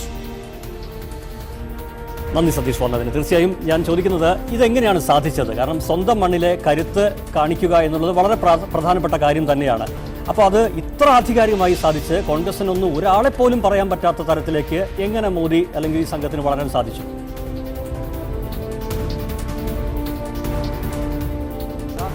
സൂചിപ്പിച്ചതുപോലെ മധ്യപ്രദേശ്, അതുപോലെ ഗുജറാത്ത്, രാജസ്ഥാൻ, ഈ 3 സംസ്ഥാനങ്ങളും BJPയെ സംബന്ധിച്ച് വളരെ ശക്തമായ ഒരു ഉറപ്പുള്ള മണ്ണ് തന്നെയാണ്. എന്നാൽ സെമി ഫൈനലിൽ ഈ 2 സംസ്ഥാനങ്ങളിൽ നടന്ന സെമി ഫൈനൽ എന്ന് പറയാവുന്ന രീതിയിലുള്ള നിയമസഭാ തെരഞ്ഞെടുപ്പിൽ BJP വലിയ നേട്ടം കൈവരിച്ചിരുന്നു. അത് ചരിത്ര വിജയങ്ങൾ തന്നെയായിരുന്നു. രാജസ്ഥാനിലാണെങ്കിലും മധ്യപ്രദേശിലാണെങ്കിലും ആ ഒരു സെമി ഫൈനലിലെ വിജയം അത് അമിത ആത്മവിശ്വാസമായി മാറിയില്ല. അവിടെ വീണ്ടും പാർട്ടി ഈ ലോക്സഭാ തെരഞ്ഞെടുപ്പിനായി വളരെയേറെ പ്രവർത്തിച്ചു. അതുപോലെ തന്നെ ഗുജറാത്തിന്റെ കാര്യം നോക്കിക്കഴിഞ്ഞാൽ പ്രധാനമന്ത്രിയാകാൻ നരേന്ദ്രമോദിക്ക് ഒരു അവസരം നൽകുക എന്ന് തന്നെയായിരുന്നു BJPയുടെ ഒരു പ്രചാരണം. അതുകൊണ്ട് തന്നെയാണ് ഗുജറാത്തിലെ മുഴുവൻ സീറ്റുകൾ, അതുപോലെ തന്നെ രാജസ്ഥാൻ ഇപ്പോൾ തീർച്ചയായും ഒരു കാവിക്കടലായി മാറിയിരിക്കുന്നു, അല്ലെങ്കിൽ കാവിക്കോട്ടയായി മാറിയിരിക്കുന്നു. മധ്യപ്രദേശിൽ ശിവരാജ് സിംഗ് ചൗഹാന്റെ നേതൃത്വത്തിലാണ് തെരഞ്ഞെടുപ്പിലേക്ക് പോയത് എങ്കിൽ പോലും അവിടെയും പരമാവധി സീറ്റുകൾ 27 സീറ്റുകൾ ഇപ്പോൾ BJPക്ക് നേടിക്കൊടുത്തിരിക്കുന്നു. അതുപോലെ ഛത്തീസ്ഗഡിന്റെ കാര്യം നോക്കിക്കഴിഞ്ഞാൽ, അതുപോലെ ഡൽഹിയുടെ കാര്യം നോക്കിക്കഴിഞ്ഞാൽ, ഹരിയാനയുടെ കാര്യം നോക്കിക്കഴിഞ്ഞാൽ ഈ രീതിയിൽ പാർട്ടിക്ക് ശക്തിയുള്ള മണ്ഡലങ്ങളിൽ അല്ലെങ്കിൽ ആ സീറ്റുകളിലെല്ലാം അത് നിലനിർത്താൻ ആ സംസ്ഥാനങ്ങൾ പൂർണ്ണമായി ഒപ്പം നിൽക്കുന്നു എന്ന് ഉറപ്പുവരുത്താനുള്ള ഒരു തീവ്ര പരിശ്രമവും മോദിയുടെയും അതുപോലെ തന്നെ BJP നേതൃത്വത്തിന്റെ ഭാഗത്തു നിന്നുമുണ്ടായി. അത് വിജയിച്ചു എന്നാണ് ഈ തെരഞ്ഞെടുപ്പ് ഫലം വ്യക്തമാക്കുന്നത്. സതീഷ്, തീർച്ചയായും സതീഷിനെ നിർത്തിക്കൊണ്ട് തന്നെ എനിക്ക് ചോദിക്കാനുള്ള കാര്യം, ഇപ്പോൾ ഇടതുപക്ഷത്തിന്റെ ഒരു സാഹചര്യത്തെക്കുറിച്ച് പറഞ്ഞാൽ അവരെയും പ്രത്യേകിച്ച് എവിടെയും കണ്ടുപിടിക്കാൻ ഇല്ലാത്ത ഒരു തലത്തിലേക്ക് ചിത്രം മാറി. അതായത് എവിടെയുമില്ല, ഒരു 10 സീറ്റിലേക്കൊക്കെ ഒതുങ്ങുന്ന ചിത്രത്തിൽ എവിടെയുമില്ല. ഒരുപക്ഷെ ഒരു പ്രാദേശിക പാർട്ടി എന്ന്, കേരളത്തിലെ ഒരു പാർട്ടി എന്നൊക്കെ പറയുന്ന തലത്തിലേക്ക് CPM-നൊക്കെ മാറുന്നൊരു സാഹചര്യം, അവരുടെ തന്നെ ദേശീയ പാർട്ടി അംഗീകാരം നഷ്ടപ്പെടുമോ? CPIക്ക് നഷ്ടപ്പെട്ട് കഴിഞ്ഞു. അപ്പോൾ ഇടതുപക്ഷം എവിടെയുമില്ലാതെ അപ്രസക്തമായി പോയത്, അതായത് മുന്നോട്ട് പോകുമെന്ന് പ്രതീക്ഷിച്ചിട്ടില്ല ബംഗാളിലൊന്നും, പക്ഷേ ഇത്ര പിന്നോട്ട് പോയതിന് എന്ത് കാരണം കണ്ടെത്താനാകും? ദാസ്, തീർച്ചയായും നമ്മൾ നോക്കേണ്ടത് 10 വർഷം മുമ്പ് 2004 62 സീറ്റായിരുന്നു അന്ന് ഇടതു പാർട്ടികൾക്ക് ആകെ ഉണ്ടായിരുന്നത്. അതിൽ 42 എണ്ണം CPM-ന്റെ ആയിരുന്നു. അങ്ങനെ നിന്ന ഒരവസ്ഥയിൽ നിന്നാണ് ഇന്ന് 10 വർഷം പിന്നിടുമ്പോൾ അത് 12 സീറ്റുകൾ എന്ന ഒരവസ്ഥയിലേക്ക് ആകെ എത്തിയിരിക്കുന്നത്. ഇടതു പാർട്ടികൾക്ക് ആകെ ഈ തവണ ലോക്സഭയിൽ ഉണ്ടാവുക 12 സീറ്റുകളാണ്. അതിൽ 8 എണ്ണം കേരളത്തിൽ നിന്നാണ്. 8 എണ്ണം എന്ന് പറയുമ്പോൾ 5 എണ്ണം CPM-ന്, 2 സ്വതന്ത്രരാണ്, 1 CPI. അങ്ങനെ ആകെ CPM-ന് ലഭിച്ചിരിക്കുന്നത് 9 സീറ്റുകളാണ്. കഴിഞ്ഞ ലോക്സഭയിൽ 16 സീറ്റുകൾ ഉണ്ടായിരുന്നു. അത് ഇത്തവണ 9 മാറിയിരിക്കുന്നു. ആകെ ഇടതു പാർട്ടികളുടെ കാര്യം നോക്കിക്കഴിഞ്ഞാൽ CPIക്ക് 1 സീറ്റുണ്ട്, CPM-ന് 9 സീറ്റുകളുണ്ട്, 2 സ്വതന്ത്രര്. അത് കഴിഞ്ഞാൽ RSPയും ഫോർവേഡ് ബ്ലോക്കും ഈ ലോക്സഭയിൽ അവരുടെ പ്രാതിനിധ്യം തന്നെയില്ല. RSPക്ക് 1 സീറ്റുണ്ട്. NK പ്രേമചന്ദ്രൻ RSPയുടെ പ്രതിനിധിയായി ജയിച്ചു, അവരുടെ പാർട്ടി ചിഹ്നത്തിൽ ജയിച്ചു. പക്ഷേ ഡൽഹിയിൽ എത്തിക്കഴിഞ്ഞാൽ പ്രേമചന്ദ്രൻ ഇപ്പോൾ കോൺഗ്രസിന്റെ പ്രതിനിധിയായി അല്ലെങ്കിൽ കോൺഗ്രസിനൊപ്പം നിൽക്കുമോ, അതോ ഈ ഇടതു പാർട്ടിയായി RSP ഇടതു പാർട്ടി എന്ന നിലയിൽ ഇടതു പാർട്ടിക്കൊപ്പം നിൽക്കുമോ, ഇതൊന്നും വ്യക്തമല്ല. ആ രീതിയിൽ ഇടതു പാർട്ടികൾ തകർന്നടിയുന്ന ഒരു കാഴ്ച. എന്തായാലും കേരളത്തിൽ നിന്നാണ് CPM-ന് ഏറ്റവും കൂടുതൽ സീറ്റ് കിട്ടിയത്, 5 സീറ്റ്. ബംഗാൾ 35 വർഷം ഭരിച്ച ബംഗാളിന്റെ കാര്യം നോക്കിക്കഴിഞ്ഞാൽ അവിടെ 2 സീറ്റിലാണ് ആകെ CPM-ന്, മൊത്തം ഇടതു പാർട്ടികൾക്ക് 2 സീറ്റ് ലഭിച്ചുള്ളൂ, അത് 2 CPM-നാണ്. ആ രീതിയിലേക്ക് അവസ്ഥ എത്തുമ്പോൾ ഒരുപക്ഷെ വളരെ കൗതുകകരമായ ഒരു കാര്യം കൂടിയുണ്ട്. 2005 CPM ജനറൽ സെക്രട്ടറി ആയിട്ട് പ്രകാശ് കാരാട്ട് ചുമതലയേൽക്കുന്നത് ഡൽഹി പാർട്ടി കോൺഗ്രസിൽ വെച്ച്. ആ സമയത്ത് 42 സീറ്റുകൾ ഉണ്ടായിരുന്നു CPM-ന്. ഇപ്പോൾ അടുത്ത വർഷം നടക്കുന്ന പാർട്ടി കോൺഗ്രസിൽ പ്രകാശ് കാരാട്ട് സ്ഥാനമൊഴിയും. ആ സ്ഥാനമൊഴിയുന്ന സമയത്ത് CPM-ന്റെ സീറ്റ് 42-ൽ നിന്ന് 9 കുറയുന്നു. ചരിത്രത്തിൽ എന്തായാലും CPM-ന്റെ പാർട്ടി ചരിത്രത്തിൽ അതീവ പ്രതിസന്ധിയിലാണ് CPM എത്തി നിൽക്കുന്നത് പ്രകടമാണ്. നന്ദി സതീഷ്. ഈ ഘട്ടത്തിൽ എന്തായാലും ഇന്ന് നമ്മൾ ഇവിടെ ഈ പറഞ്ഞ പുതിയ സാങ്കേതികവിദ്യയുടെ ഉപയോഗം സതീഷിന് ഇവിടെ യാത്ര അയക്കുമ്പോൾ നിർത്തുകയാണ് തൽക്കാലത്തേക്ക്. എന്തായാലും ഈ ഒരു രാഷ്ട്രീയ ചിത്രത്തിൽ നമ്മൾ പറഞ്ഞു തുടങ്ങിയത്, ഇന്നലെയൊക്കെ സംസാരിച്ചതും പല മുഖങ്ങൾ, ഒരു 5 മുഖങ്ങൾ നമ്മൾ ഇന്നലെ എടുത്തു വെച്ചു. ആ മുഖങ്ങൾക്ക് എന്ത് പ്രാധാന്യം ഇന്നത്തെ പകലുണ്ടാകും? അതേ മുഖങ്ങൾ വീണ്ടും ഒരിക്കൽ കൂടി നമ്മുടെ മുന്നിൽ വരുമ്പോൾ എല്ലാവരും ശക്തരാണ്. അതാത് മേഖലകളിൽ നിന്ന് വളരെ വ്യക്തമാണ്. അത് ആന്ധ്രയിൽ, സീമാന്ധ്രയിലുള്ള YSR കോൺഗ്രസ് ആണെങ്കിൽ 10 സീറ്റ് അവർക്ക് നേടാൻ സാധിച്ചു. TRS-ന് 11 സീറ്റ് നേടാൻ സാധിച്ചു. എൻ്റെ നേരെ മുന്നിൽ നിൽക്കുന്ന ബിജു ജനതാദൾ നവീൻ പട്നായിക്കിന് 16 സീറ്റ് നേടാൻ സാധിച്ചു. ഒഡീഷയിൽ 32 സീറ്റുമായി ഇപ്പോൾ സതീഷ് സൂചിപ്പിച്ച പോലെ CPM-ന് നിലം തൊടാൻ സമ്മതിക്കാതെ പോയ മമതാ ബാനർജി അതിശക്തിയായി നിൽപ്പുണ്ട്. അതിനപ്പുറത്ത് ADMK ജയലളിത 39-ൽ 38 എന്ന് പറയുന്ന ഞെട്ടിക്കുന്ന നമ്പറുമായി ഉണ്ട്. പക്ഷേ ഇപ്പോൾ NDA സംവിധാനത്തിന് പുറമേ നിന്നോ അല്ലെങ്കിൽ അവർക്ക് സഹായം ഒന്നും ആവശ്യമില്ലാത്തൊരു ഘട്ടത്തിൽ, പ്രത്യേകിച്ച് ദേശീയ രാഷ്ട്രീയത്തിൽ വലിയ റോളില്ലാതെ ഈ പാർട്ടികൾ മാറും മാറുന്നു എന്നതാണ്. പറയുമ്പോൾ അതാത് മേഖലകളിൽ അതീവ സ്വാധീനം ചെലുത്തി പല ലക്ഷ്യങ്ങളും ഒരുപക്ഷെ ഡൽഹിയിലേക്ക് ഞങ്ങൾക്ക് സ്വന്തമായി ചെയ്യാൻ പറ്റുമെന്ന പ്രതീക്ഷയൊക്കെ വെച്ചിരുന്നവർക്ക് ആ പ്രതീക്ഷ നഷ്ടപ്പെടുത്തുന്നതാണ് നരേന്ദ്രമോദി ഇന്ന് ഉണ്ടാക്കിയ ചലനം എന്നത് വളരെ വ്യക്തമാണ്. എന്തായാലും നമ്മൾ പറഞ്ഞ് അവസാനിപ്പിക്കുമ്പോൾ ആ ദേശീയ കണക്കുകൾ ഒരിക്കൽ കൂടി ഒന്ന് ഓർക്കുന്നത് നല്ലതാണ്. എന്തായാലും 339 സീറ്റിലേക്ക് അവർ NDA ഉയർത്തുന്നു. അവരുടെ വോട്ട് ശതമാനം കൂടി കിട്ടുകയാണെങ്കിൽ ദേശീയ തലത്തിലെ വോട്ട് ശതമാനം കൂടി നമ്മുടെ മുന്നിൽ ലഭ്യമായിട്ടുണ്ട്. തീർച്ചയായും അത് നൽകുന്നത് ഈ വോട്ട് ഷെയർ 38 എന്നുള്ളത്, ഈ കാണുന്ന വോട്ട് ഷെയറാണ് 38.8 NDAയുടെ വോട്ട് ശതമാനം. തീർച്ചയായും UPA-യുടെ ഇത് കാണുന്നത് 23.1 മറ്റുള്ളവർ 38.1 അതായത് 38.8% ഉള്ള വോട്ട് ശതമാനം നേടുന്ന NDA-യാണ് 330-ലേറെ വോട്ട് നേടിക്കൊണ്ട് ഇപ്പോൾ അധികാരത്തിലേക്ക് എത്തുന്നത്. രണ്ടാം സ്ഥാനത്ത് വോട്ട് ശതമാനം ചിന്നിച്ചിതറി പല പാർട്ടികൾക്കുള്ളിൽ കിടക്കുന്നു എന്നതാണ് 38.1 നിന്ന് മനസ്സിലാകുന്നത്. UPA-ക്ക് കേവലം 23% വോട്ട് മാത്രമാണ് നേടാൻ സാധിച്ചത്. തീർച്ചയായും ഈ രണ്ട് മുഖങ്ങളിൽ തന്നെ നമുക്ക് പറഞ്ഞു തുടങ്ങി അവിടെ തന്നെ അവസാനിപ്പിക്കാം. എന്തായാലും തൽക്കാലത്തെങ്കിലും നമ്മുടെ രാജ്യത്തിൻ്റെ പോക്ക് എങ്ങോട്ടെന്ന് ഇന്ന് ആ താക്കോലേൽപ്പിച്ച വ്യക്തിയാണ് നിൽക്കുന്നത് നരേന്ദ്രമോദി. 338 വോട്ട് സീറ്റ് എന്ന വലിയ നമ്പറുമായി. UPA-ക്ക് രാഹുൽ ഗാന്ധി തന്നെയും ഇതുവരെ പ്രതികരിച്ച് കണ്ടിട്ടില്ല. പ്രതികരിക്കേണ്ടി വരും, അല്ലെങ്കിൽ കോൺഗ്രസ് ഏത് തരത്തിൽ മുന്നോട്ട് പോകുമെന്ന ചർച്ചകളും ഈ ഘട്ടത്തിൽ നടക്കണം. ഈ ഒരു സാങ്കേതികവിദ്യയുടെ ഏറ്റവും പുതിയ സാങ്കേതികവിദ്യ ഉപയോഗിച്ച് ഈ കണക്കുകൾ പരമാവധി എത്തിക്കാനാണ് ഞങ്ങൾ ശ്രമിച്ചത്. ഈ ഉദ്യമവുമായി സഹകരിച്ച എല്ലാവർക്കും നന്ദി പറയുമ്പോൾ തീർച്ചയായും നരേന്ദ്രമോദി എന്ന വ്യക്തി ആണ് ഇനി ഇന്ത്യയെ ഭരിക്കേണ്ടതെന്നിരിക്കെ നമ്മുടെ നേരത്തെ ഡൽഹിയിൽ നിന്നുള്ള പ്രതിനിധികളൊക്കെ സൂചിപ്പിച്ച പോലെ പല ആശങ്കകളും പല സമുദായങ്ങൾക്കുമുണ്ട്. പക്ഷേ അതേക്കുറിച്ചൊക്കെ ഏത് തരത്തിലാണ് താൻ ഭരിക്കാൻ പോകുന്നത് എന്നൊക്കെ വിശദീകരിക്കേണ്ടത് നരേന്ദ്രമോദി തന്നെയാണ്. അതിനൊക്കെ നമുക്ക് കാത്തിരിക്കാം. തൽക്കാലം വിടാം.